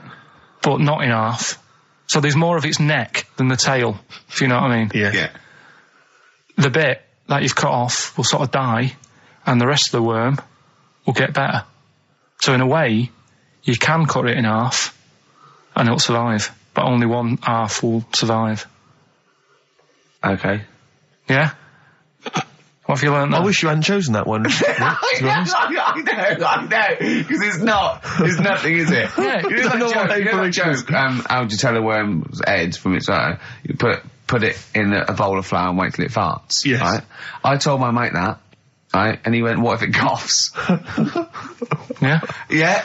Yeah. So, there is a bit of truth in that myth of cutting one in half. Where did you get this information? I don't understand where you get this information That was from the Fortean Times. It was like the myth about worms. Yeah. That was the big article that week. Did it take you as long to read that article as it took you to tell us just then? I like the fact that it starts off debunking a myth that we haven't heard of anyway. Exactly. You know the big thing about cutting a worm in half and making 2 worms? No. Yeah. What's the other one? What's the other It's not headline? the thing to do either, by the way. Don't go doing it. No. It's not very nice. It's cruel. But it can get by And if it's you pointless. do. Yeah. There's no scientific worth Yeah. in that. Well, there you go. Okay then.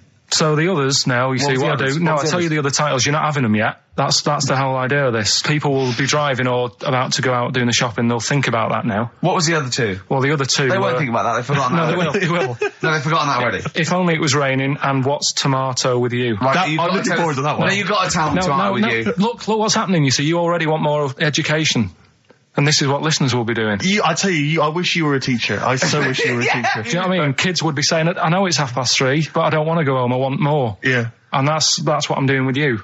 I'm teaching you. Why are taking you in teaching information. me things about not to cut worms in half and what's tomato with you? Please tell me what's tomato with you, Carl. In a bit. No. In a bit. Educating Ricky, we got 2 left, haven't we? I'm looking We've forward still to got these. 2 more. We've still got If Only It Was Raining and What's Tomato With You. Coldplay, the scientist on XFM 104.9. Right, competition, isn't it?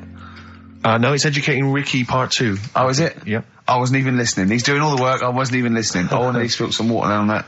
Right, what's this one again then? Right. What's the teaser headline? Teaser headline is, What's Tomato with You? Brilliant. Yeah? Go on. How excited were you when you came up with that? You couldn't wait to come in and tell us, could you? I think it's a good one because you won't forget it now, will you? I mean, like the worm one. What's so special about the worm? You know, a lot of people think that if you cut a worm in half, 2 worms will grow, but no. What happens is if you cut the head end slightly nearer the tail than the tail will die, but the worm with the head will be okay. So, it's exploded a myth, and it taught me something. Right, so the second one, part 2 of Educating Ricky. What's Tomato with You? Yeah. What this one's about is, ages ago... It's scientific. There's never a date. There's never a country, a location. Okay, settle down, children. This is A-level history. Right. Once upon a time. Yeah. When a mental place with swords was a king, forget his name, but he was a loony. So, and it was literally ages ago. Yeah. So, good luck in the exam. Yeah. Right. So, like, you know, alright, many years ago. Oh, yeah, cleared that up. Go on. They thought tomatoes were poisonous. Right? Okay. Because what hold on, are they going to be proved wrong at the end of this story? Well, because I don't want to give away the ending, but is it something to do with are they poisonous tomatoes? No. Oh, you're having a laugh. I don't believe it. Go on. They could have been eating tomatoes all this time. Oh, Steve, what's tomato with you anyway? Okay, so hang on a minute. Let's just recap quickly. Many years ago, when people thought tomatoes were poisonous. Yeah. Go on, Well, they didn't know they were poisonous then because they were still eating them. But what was happening? But they're not poisonous. But hang on a minute. All right, and it's not. I'm just going to listen. I'm not even going to talk. I'm not going to tackle anymore. If you remember, years ago they didn't have like pottery plates. They had lead plates. Right? What are you talking? Just let him talk. Sorry, what year is this? Let him talk. Come on. Plates made out of lead, and what they'd end up doing, they'd say, right, do you want a tomato? And they'd go, yeah, all right. And they'd put the tomato on the lead plate and cut it. And because of the acid in the tomato, right, it would sort of make the lead runny, and the lead would go into the tomato, and they'd say, oh, it's lovely this, and they'd be eating it. They'd get food poisoning, lead poisoning, what have you, and they'd be really ill. So they thought tomatoes were poisonous, so they didn't eat them for many years. And when you say they, do you mean the people of Narnia? Yeah, this didn't happen. Where was this happening? Sort of in Britain and that. You put him on the spot there. Oh, I hope there's no uppity pupils at this school when they go, what do you mean, sir? Oh, if you're gonna... Oh, I'm fed up with you. Do you understand? No. So the No, you've got... No, right, okay, first of all, Carl, where'd you get this information from? Where did 14 I get times that? as well? Do you know... You can't remember? I don't know where I got that from. I don't know where I got it from. But why don't you think that makes sense? But what? Someone once got lead poisoning from a tomato? Not just one, loads, and then all of a sudden... No. Why is this educating me? Because I'm telling you that tomatoes... I can't take anything away from this. Yeah, I don't know what to take away from this. What have I learned? What have I learned? Don't mix lead with tomatoes. Why is this educational in any shape or form? What are you telling me? A long time ago in the land of Glunk, right, where the ninnies did slib, right, they thought tomatoes were poisonous because they ate plates of lead. What are you talking about? Yeah, but we all know tomatoes aren't poisonous. Is that what we're taking from the story? Is that the moral of the story? Don't believe these people that I'd never heard of before. What are you talking about, Carl? I think it's a bit weird. It's a bit weird, yeah. Is these the same people that were spreading those malicious worm rumours? My hangover's coming back. I've got to get some water. Play a record that was rubbish. I tell you something I do know. Go on. Right? But I can't really get a question out of it. Go on, just tell us. There's a shadow somewhere. It's already good, isn't it? I'm loving it already. No, right. There's a shadow. I think it was in America. Yeah. And it's on a quiet road. I'm guessing somewhere like Boston. That's what I imagine. Okay. Right? No. Somewhere like Boston. And people at night used to see this shadow moving about, and they'd go, "What's that?" Right? And it got known, the town, the little local town, got known for this shadow, but it didn't cause any problems. People What are you talking about? Well, it was like, You lost me. What are you talking no, about? do you know, like, some places get famous, like Scotland's got the Loch Ness Monster and that, but it doesn't go cause on. any. Yeah. But it doesn't cause any problems. Doesn't exist. Go on. Right? So there's this shadow walking about on the road. And, What do you mean? No, what's he again? Rubbish. Right, so he's walking Nonsense. about. Where did you read this? Where did you He's see walking this? about. This was on the internet, and I'm sure. Sorry. Sorry. Right. I thought it was shite. I didn't know it was on the internet. Right, so this shadow is moving about, and Independently of an object. yeah, and the local mayor and that is like, yeah, it's a bit weird, but it's not harming anyone. The mayor involved. Was he elected to that post?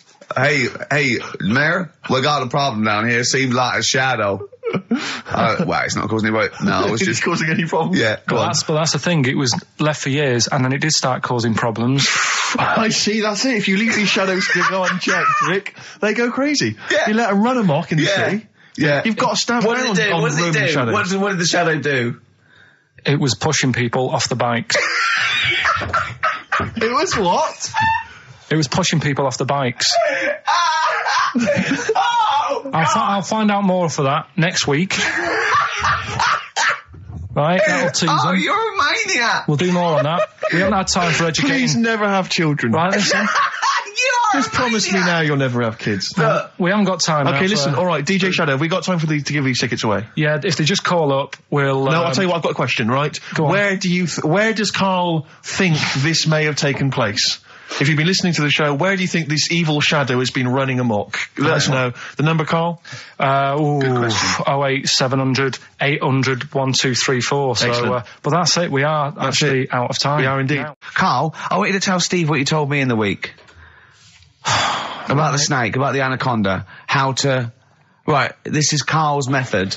He's not scared of the anaconda, the 30-foot long, biggest, scariest snake. No, you were talking the about world. stuff, weren't you, about in jungles and that, and animals. That's what we do. Yeah. Right. And I remember reading about, say if you're in the jungle and you get tired and you go to sleep, right, and you sort of wake up and you feel something on your leg, and you look down and it's an anaconda, right? Yes. And it's swallowing your feet, because apparently they always go from the feet up. They never eat you from the head. So Okay. Should I save these points to the end? Because Make a list of the points. Because they always eat head first, because the way the fur goes, where they have to take a capybara or even a rat, they take it from the head But first. make a point. Okay, Make some notes okay, there. so that's Rick. wrong. We'll come back to Okay, this next, later. go on. So they always eat you from the feet. Go on. So they're swallowing your feet, and it said on the website, if you wake up and you see this anaconda doing that, sort of eating away at your feet, don't panic. Don't panic. I'm just writing this down. Don't panic. Hold on. Okay, go on. Don't try and kick it off. Okay. Just let it sort of swallow you. Mm-hmm. But only up to your knees. Okay. Why not kick it off straight away? Because I think it sort of gets a bit angry, it starts thrashing about, and it can swallow faster, I think. I'm guessing that bit. Okay. Just put a question mark by that. Okay, there, Rick. pop a question mark next So, to eat. so knees. yeah, so it's up- eat knees. So eat it up to your knees. It's up to your knees, Yeah, and then yeah, what yeah. you do is you get a knife Yeah. Okay. and you cut. And how do you get a knife? Do you walk over to the kitchen? I was or- going to pop over, get knife. Where's that coming from? Get Well, the you knife. always have a knife. Always have a knife, of course you do. Always have a knife. Otherwise you're a fool. Always have a knife, okay? Well, come on. Yeah. If you're going to go into a jungle, Always have a knife. Okay. Always have a knife, yeah. simple.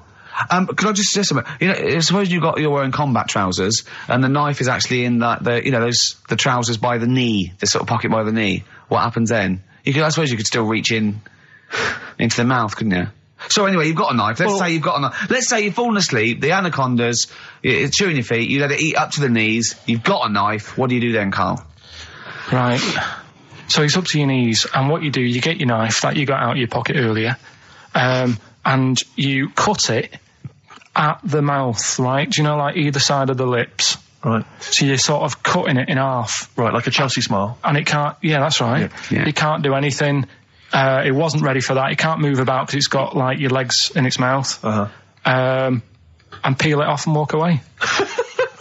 Okay. My main point really is this, Carl. Never will an anaconda or any constrictor, python, boa constrictor, just start eating a sleeping man. He will crush you to death first. That's why they're called constrictors. They're not called gobblers, are they? Or holy swallowers. They're called constrictors. Why would he start eating something? Is that how they take down antelope? Just start chewing their leg? Oh, it's gone off. I'll tell you what, lads. They get together. This next one there said, I'll tell you what, we're losing a lot of prey by just living at their ankles. They're running away. Let's crush them to death first so they can't move. Then we can swallow them. You're a fool. So anyway, right, so I was telling him this bit of information because we started a feature last week. Mm-hmm. Well, week before. Sorry, Carl, can we just go back to the crushing you to death first? Yeah, but, well, I read it. He's won there. He's beating you there, Rick. Okay. Did it say what to do if it starts with you death first? No. Did it say what to do? Supposing it had this meeting, and it started crushing you, and you woke up and it was actually round your chest. And every time you tried to take a breath and breathed out a little bit, it just tightened his grip because it can feel that. What'd you do then? You sort of tighten yourself up anyway, because I've read about that. Yeah. If one does start wrapping it around you, you sort of make yourself into a ball, first of all, and it'll wrap around you, but it's alright because you're protecting your lungs, so it can't crush you. And then you just sort of shout for help. And you shout for help with this 30-foot snake. Do you know how it works? It gets as tight as it can. It can feel as tight as it can, right? With these huge muscles, right? Yep. Right? When you leave a bit of breath out, it tightens again. You won't be that out of breath. You haven't been running anywhere, so you can just go. What? And when do you get the new mouthful of oxygen? Just breathe very slowly, like you do. How? Do you know what breathing is? Do you know what breathing is? It's extending your rib cage, right? Intercostal muscles between the ribs. Contract like that. Okay, making the rib cage expand, which pulls air in through. It's like a bellow. That you can't just breathe via the mind. It's a physical process. It's your rib cage. Well, maybe I'm special, but I can do little breaths without my rib cage. Play a record, Steve. You're special. Play a record. No.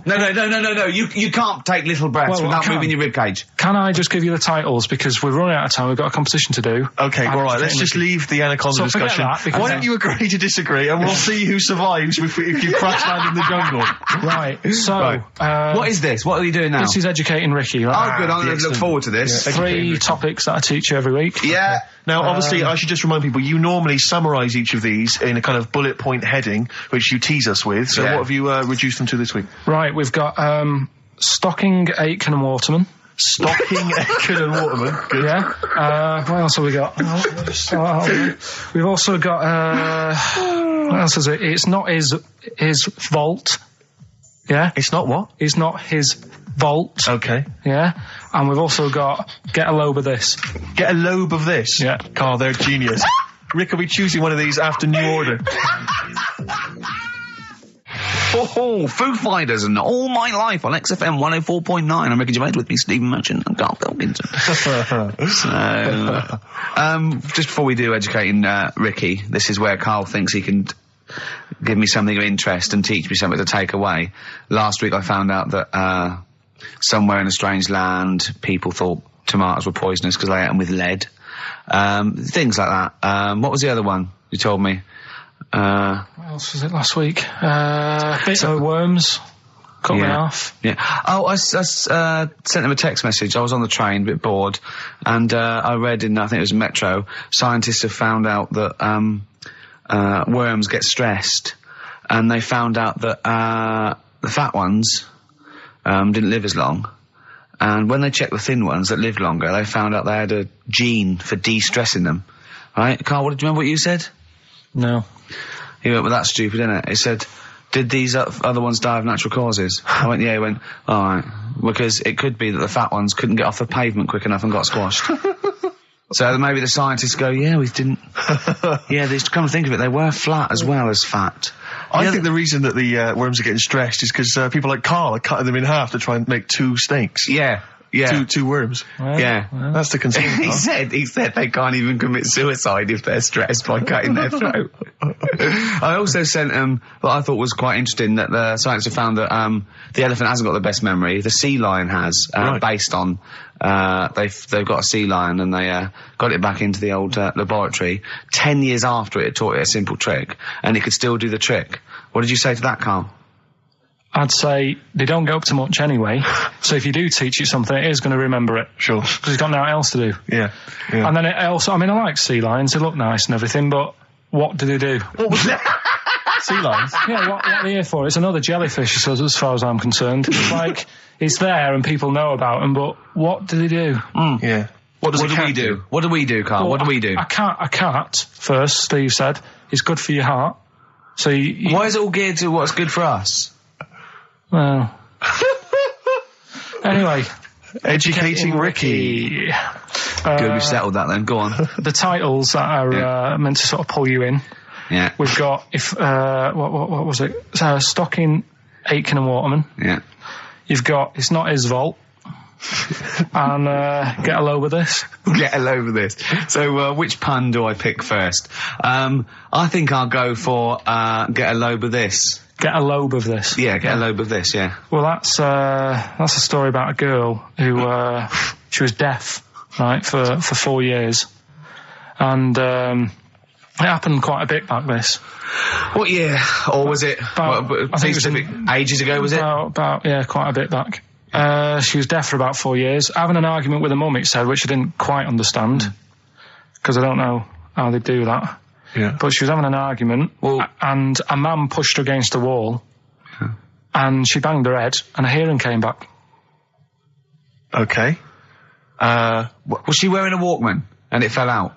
And she'd realised, there's no explanation. There's no explanation? Well, why is that teaching me something then? So I knew you'd say this, right? So I thought, right, I'll stick something on it. Do you know that bees are deaf? No, you can't just, no. If you ask someone something they don't know the answer to, they don't tell you something else. Just, I'll tell you something else then. I can't answer that, I'll tell you something else.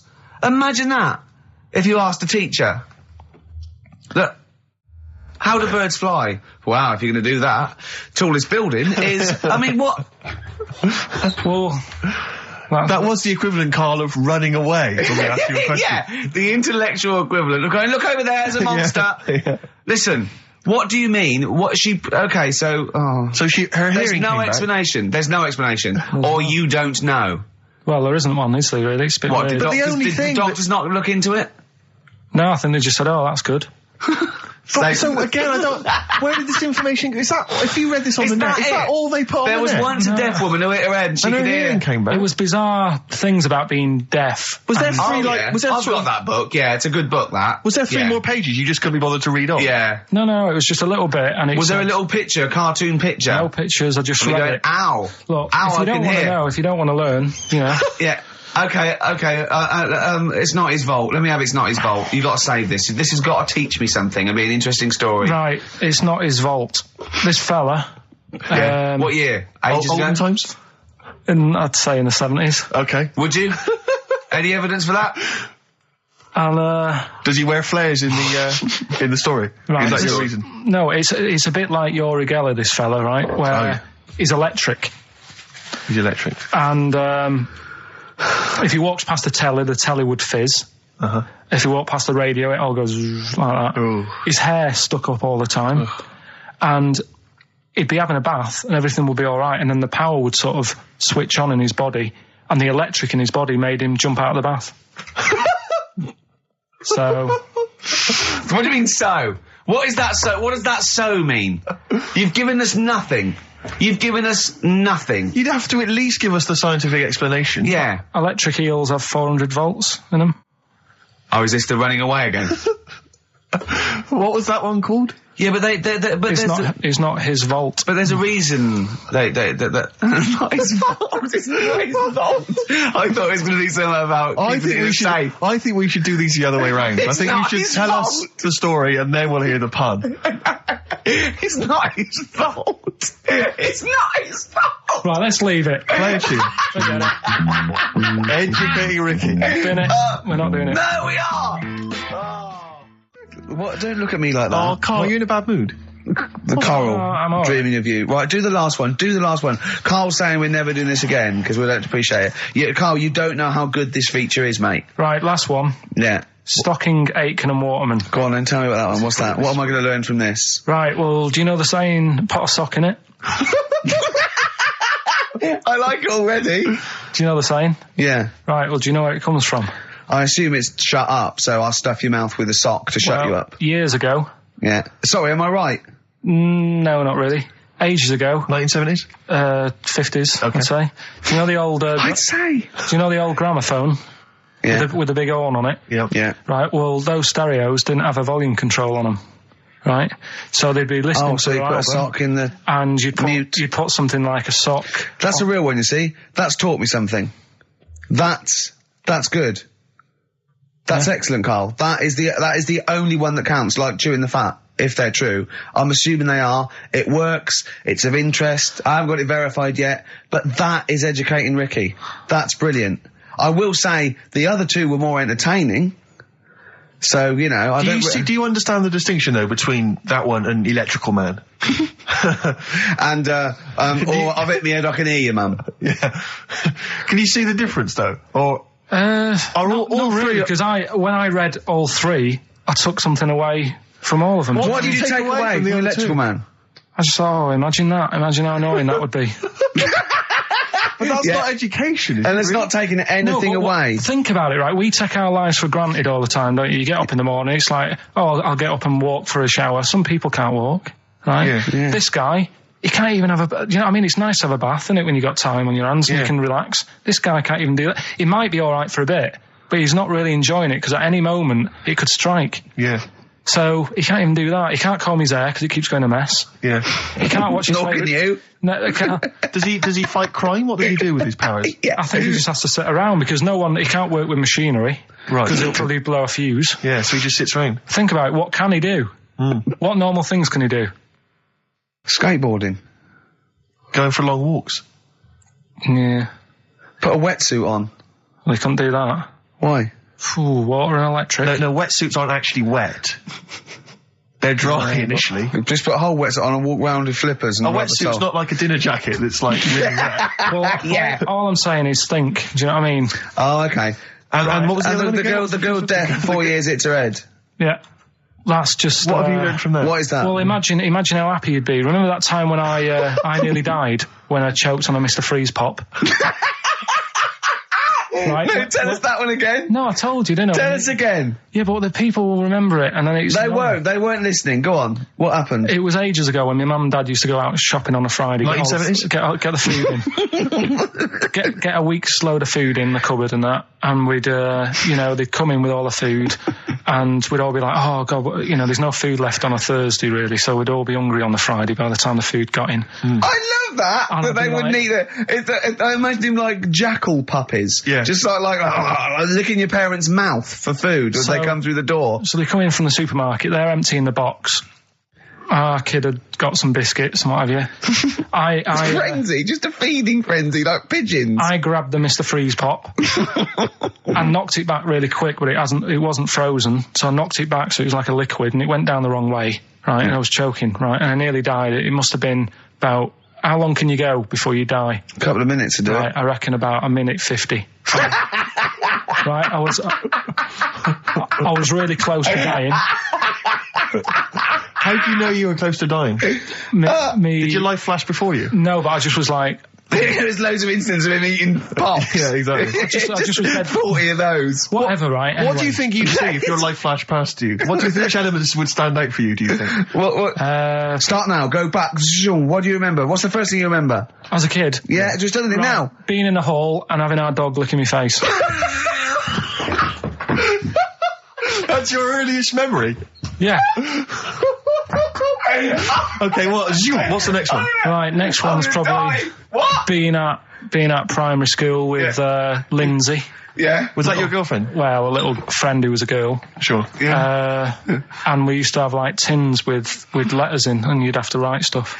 But anyway, what were we doing? What? He got confused. Right, so anyway... I'm intrigued by the dog that was licking your face. Well, bin that. We won't win that. No, it's a great feature. I just think you need to be a little bit more careful about what you consider to be education. Go on, All funny. right, I fell over. All right, well, We'll work on it next week. Play a tune, and what have you got for us? Because we've got a big competition. We've Come got to on. do the competition. We've only got 25 Yeah, well, come on, Don't then, worry quick, about then. it, Carl. Do Play a something, tune. play We'll a come back with tune. Rockbusters. What are we do you wanna playing? play? Let's play a bit of Tupac. Oh, that's what I'm coming out to, isn't it? Yeah, The fight. exactly. Yeah. Imagine it. Whack it up, whack it up.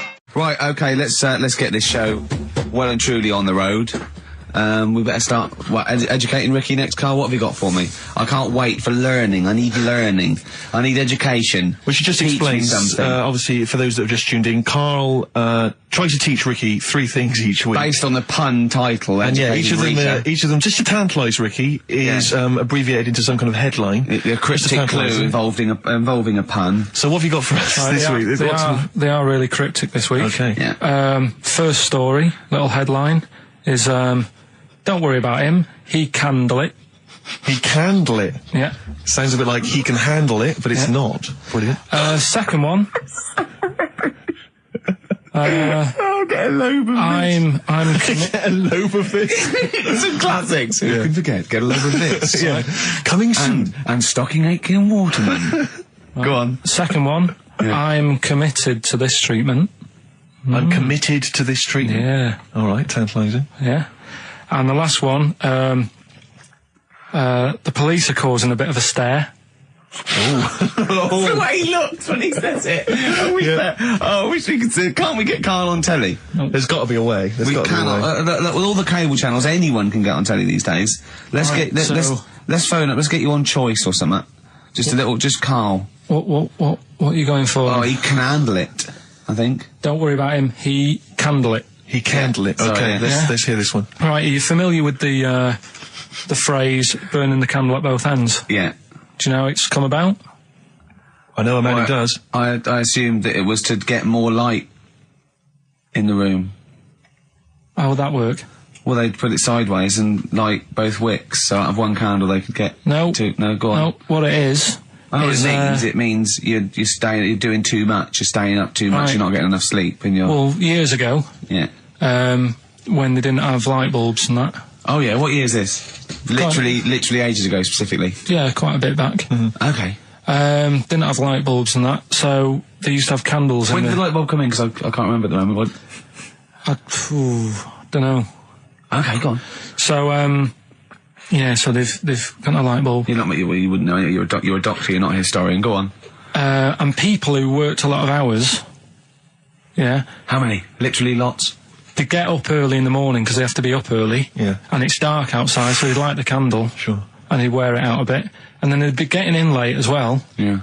And they'd be like, oh, it's dark. I'll have to light the candle again. And they're burning candle at both ends of the day. So that's where the saying comes from, burning the candle at both ends. So. All right. That's a little lesson. Yeah. Lesson one. Okay. Can I have... No, you can't have You another can't one rush yet. into them, Rick.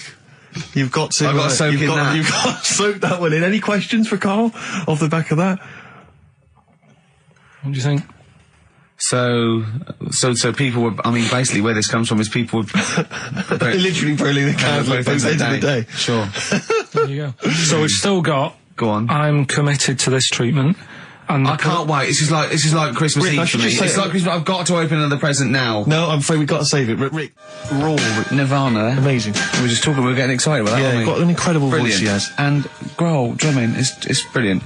You know, you're right. The one from Nirvana. Well, it's time for Educating Ricky Part 2, isn't it? I'm excited, Carl. I'm going to learn so much from this. What's the choices again? What Right, you've got left. Still keep phoning your answers to Email. Email. Sorry, yeah. The answers to Rockbusters. Yeah. Right, okay, Educating Ricky, Part 2. Right. I'm committed to this treatment. Yeah. Is one. Oh, I've got to go for that one. Yeah? Yeah. Or the other one is the police are causing a bit of a stare. He still says it like it's the best thing he's ever come up with, which in a way it is. It could be. Right, go on then. I'm committed to this treatment. Right. Do you know the saying... Is it just sayings now? Are they all sayings this week? No, they're not. Okay. No, the other one isn't. Frog in your throat? The saying, "There's a frog in your throat." Yeah. I assume it's when you croak a little bit. You sound like a frog. No. Right. Might seem a bit weird, this one, right? But years ago. Oh yeah. Sorry, what is that clue? Committed to this treatment? It's about frogs committed.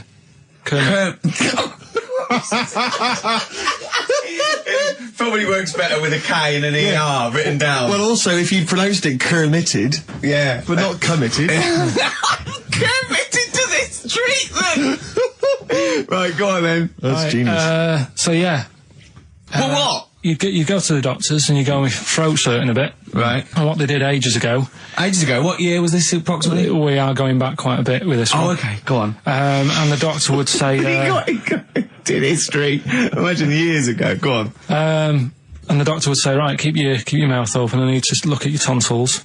And the jaw would ache a bit because they weren't as quick back then because they didn't have the technology and stuff and they'd have to, like, stare at it and study it and stuff. And, like, they get an achy jaw, right? Keeping their mouth open. Yeah, like you get, you eat a Mars bar or whatever. So, they'd sat there, and they used to always close their mouth, and it used to annoy the doctor, right? So what they did, they used to get a toad, right, and put it in the mouth. Rubbish. Okay, keep talking. Keep talking. And that way, they couldn't close their mouth because either they'd squash it, right, or apparently you're not allowed to lick a toad's back. So the doctor would have them for breaking the law? No, but it's poisonous, right? A toad's back. You should never lick a toad's back. Or put it in your mouth, really. Oh, just stop for a second. Wait. What? Can I just ask one question? Go on, yeah, ask one question. I've got a few, but go on. Sure. My initial thought is, it sounds like a brilliant bit of sort of medical knowledge there. It's a great idea. Yeah. My only thought is, how does the doctor see past the toad? Yeah. Your tonsils? What's he actually looking at with the mouth open? Surely the toad is in the way. Hopping around in the way? It didn't say. Sorry, and my first question is, was this on the internet? Yeah. Yeah, okay. Carl, that is bollocks. That is, I mean... Well, alright then. Let's turn this round. Where does the saying, you got a frog in your throat come from? Probably because you sound a bit croaky. Probably that. Probably because you sound a little bit like a frog when you've got a sore throat. Carl, did you not question it just for a moment when you read it? Just for a second, didn't you think that seems an odd approach? Firstly, why a frog of all the different because species? It's poisonous. A toad. So it's a toad as well. Yeah, well, it worked. I'm committed. Worked. No, I was going to change it to. Have you heard the news Toad Day? But I went with the frog. Oh God! Right, so that's rubbish. So that's rubbish. Next, can I have? Let's play a tune. Let's come up with a last one. Can I just say? No, just play it. Just play it. Yeah. Yo, Carl. I have to thank my mate Dave, who sent me an incredible 4-disc compilation. That was one of the tunes on there. It looks professional. It's amazing. It's incredible. The effort Oh, he's gone to too much effort. Ben Queller. It's a track called "In Other Words" from his album Sha Sha. Open wide. Oh dear, that's interesting. Oh, here, doctor. Look, you've actually got a frog in your throat. I didn't get there. I put it in there. That's the most ludicrous story I've ever heard, Carl. Why don't you think when you read these things? I think there's always going to be a bit of truth in all of these. I mean, that fella called up, didn't he, and said, I'm not sure about the, putting a frog in your throat if you've got, problems with your tonsils or whatever. But he said years ago, if someone had toothache, they'd get hold of a frog and strap it to the face. Yeah, sure. So maybe down the line, maybe they did. Maybe they didn't do it for long. I think Caligula made his emperor a horse and emperor as well. But I mean, well, what about the frog thing with a poisonous back? It's rubbish. That's true. No, the toads have the secretions in the Why? But they didn't put it in people's mouths. No. So, well, I'll tell you why. When a badger or a heron tastes the toad, it's horrible. Ugh. The toad might die, but it's for the good of the species, because then think how many toads looking like that heron could eat in its lifetime. So the fact that one toad sacrificed all those other toads in that heron's manner will be safe. Why? I mean, we've talked about animals a lot on the show, right? Yeah. And when God made a toad... Sure. Right, okay. Well, I'm going to stop you there. I'm going to stop you there straight away. Don't. Just let him carry on. Right. Okay. Like, there's annoying things out there. You know, jellyfish is a big problem with me. I don't understand what they do in the sea and stuff. Right. Right, but we'll leave them. Got right? a problem for me, but go on. We won't talk about jellyfish. No. With the toad, right? If it's to protect itself. Yeah. Right, now So it's not to protect itself, it's to protect its species. No, yeah, but that, surely, right, if the toad had a choice, if God said, right, what I'm going to do for you here, you can have something like a lobster's got claws, big claws to have a fight, or I can give you something that if someone's having a go at you, you've got to try and persuade them to lick you back as a defence. Yeah. What use is, right, Oh, God's Well, I'll tell you why. What is God The up fact to? that there are still toads around is a testament to that defence working. That's all I'm going to say, okay? If the toad had died out, you'd have a point. But they're still around. It works, alright? And don't start slagging God off. He's got a lot on his plate. Basically, I think he took on too much. Particularly in 1 week. Exactly, it was crazy. Danger High Voltage, Electric 6, XFM 104.9, I'm Ricky Gervais, with me Steve Merchant. Carl's getting all flustered because I put an elastic band around his head. And we've had a definition of... Well, hang on a sec, frog in the throat. because there's an update to that, Rick. Go on. We did just have one definition here of a frog in the throat. Apparently this has come from some internet site, so who knows how convincing it is, but it says frog in the throat, meaning suffering from temporary hoarseness, needing to clear the throat. Origin from the Old English frogger, meaning hoarseness. That's from Chris. Now that sounds slightly suspect to me. Why? But frogger? I mean, it seems odd that it would derive from that when it so clearly appears to be you sound like a frog when you have a sore throat. Yeah, but the word frog could come from Frogger, because it sounds like it's croaking. Wasn't Frogger a game you could play on the on the Spectrum? Spectrum, That's a great yeah. game. But listen, hang on, there's an update to that, because just to The common frog, of course, Rana temporara, that's the Latin name. Well, your toad is Buffo. All You may be trying to show off, but I think you're about to embarrass yourself as well, on. because you've been slagging off young Karl. Yeah. It says here, another email, it doesn't tell us who it's from. Although it's hard to believe now, at one time, medieval physicians believed that the secretions of a frog could cure a cough if they were coated on the throat of the patient. Yeah. That in itself sounds repulsive, but what makes the idea even worse is the application of the secretions. Instead of painting the treatment on, something which may also have seemed rational, a live frog was placed into the mouth of the sufferer, where it remained until the physician decided that the treatment was complete. Right. Apparently Shakespeare's son-in-law, that's a question mark, I don't know what that means. Anyway, it's no wonder that today a froggy or croaky attempt at speech is said to be a frog in your throat. So, you can see that what's happened there is Karl's misread or been slightly misinformed about a medieval practice. In a sense, you're both winners, just for taking part. What's your final one, Karl? Right, the final story is the police are causing a bit of a stir. I can't wait. It's about this fella. I think it's in England somewhere. Yeah. Don't know when it happened, but Literally ages ago, or? basically, well, I think it's when they were trying to crack down on like drunken people walking about in the street, Oh, yeah. and they found this Saturday. fella. It's Saturday, that one. And found this fella, and all the local people were saying, "Oh, look at him wandering around. He's drunk and what have you." That's not right. Get the police in. He got arrested and that, and they got him in the court. And the judge was there, and he says, "So you know, what's all this? What's going on? What are you doing wandering about when you've had a drink? You know the rules. You shouldn't be doing that. You had a glazed expression on your face. Blah blah blah. What do you have to say for yourself?" He only had a glass eye. So you have two glass eyes? No, he had one. But that was they were about to sort of lock him up. Was he a bit pissed up as well? Well, he was pretty livid. Or was he also drunk with a glass eye? No, that's the weird thing. He wasn't even. He hadn't even had a drink. So they just thought, because he had a weird stare. Because his eyes were all glazed. Yeah. Where'd you get this from? Why are you telling me this? Yeah, but why are you telling me this? I mean, thank you, because it's, killed a couple of minutes, but why is this educating me? What are you telling me here? Because there's a bit of a thing there, a bit of a fable, that don't always judge a book by its cover. Yeah? So, the guy, he hadn't even had a drink. He'd probably just been shopping. Yeah. Walking down the street, and everyone's like getting involved. Like, what's he doing? I don't understand. He's walking down the street, happens to have a glass eye. He was doing nothing else to suggest he was drunk. You don't pick people up just because their eye looks slightly off. But even if it happened, why are you telling me? With no particular detail. I know this, that we're going to get It's people... not enough information. I know, yeah.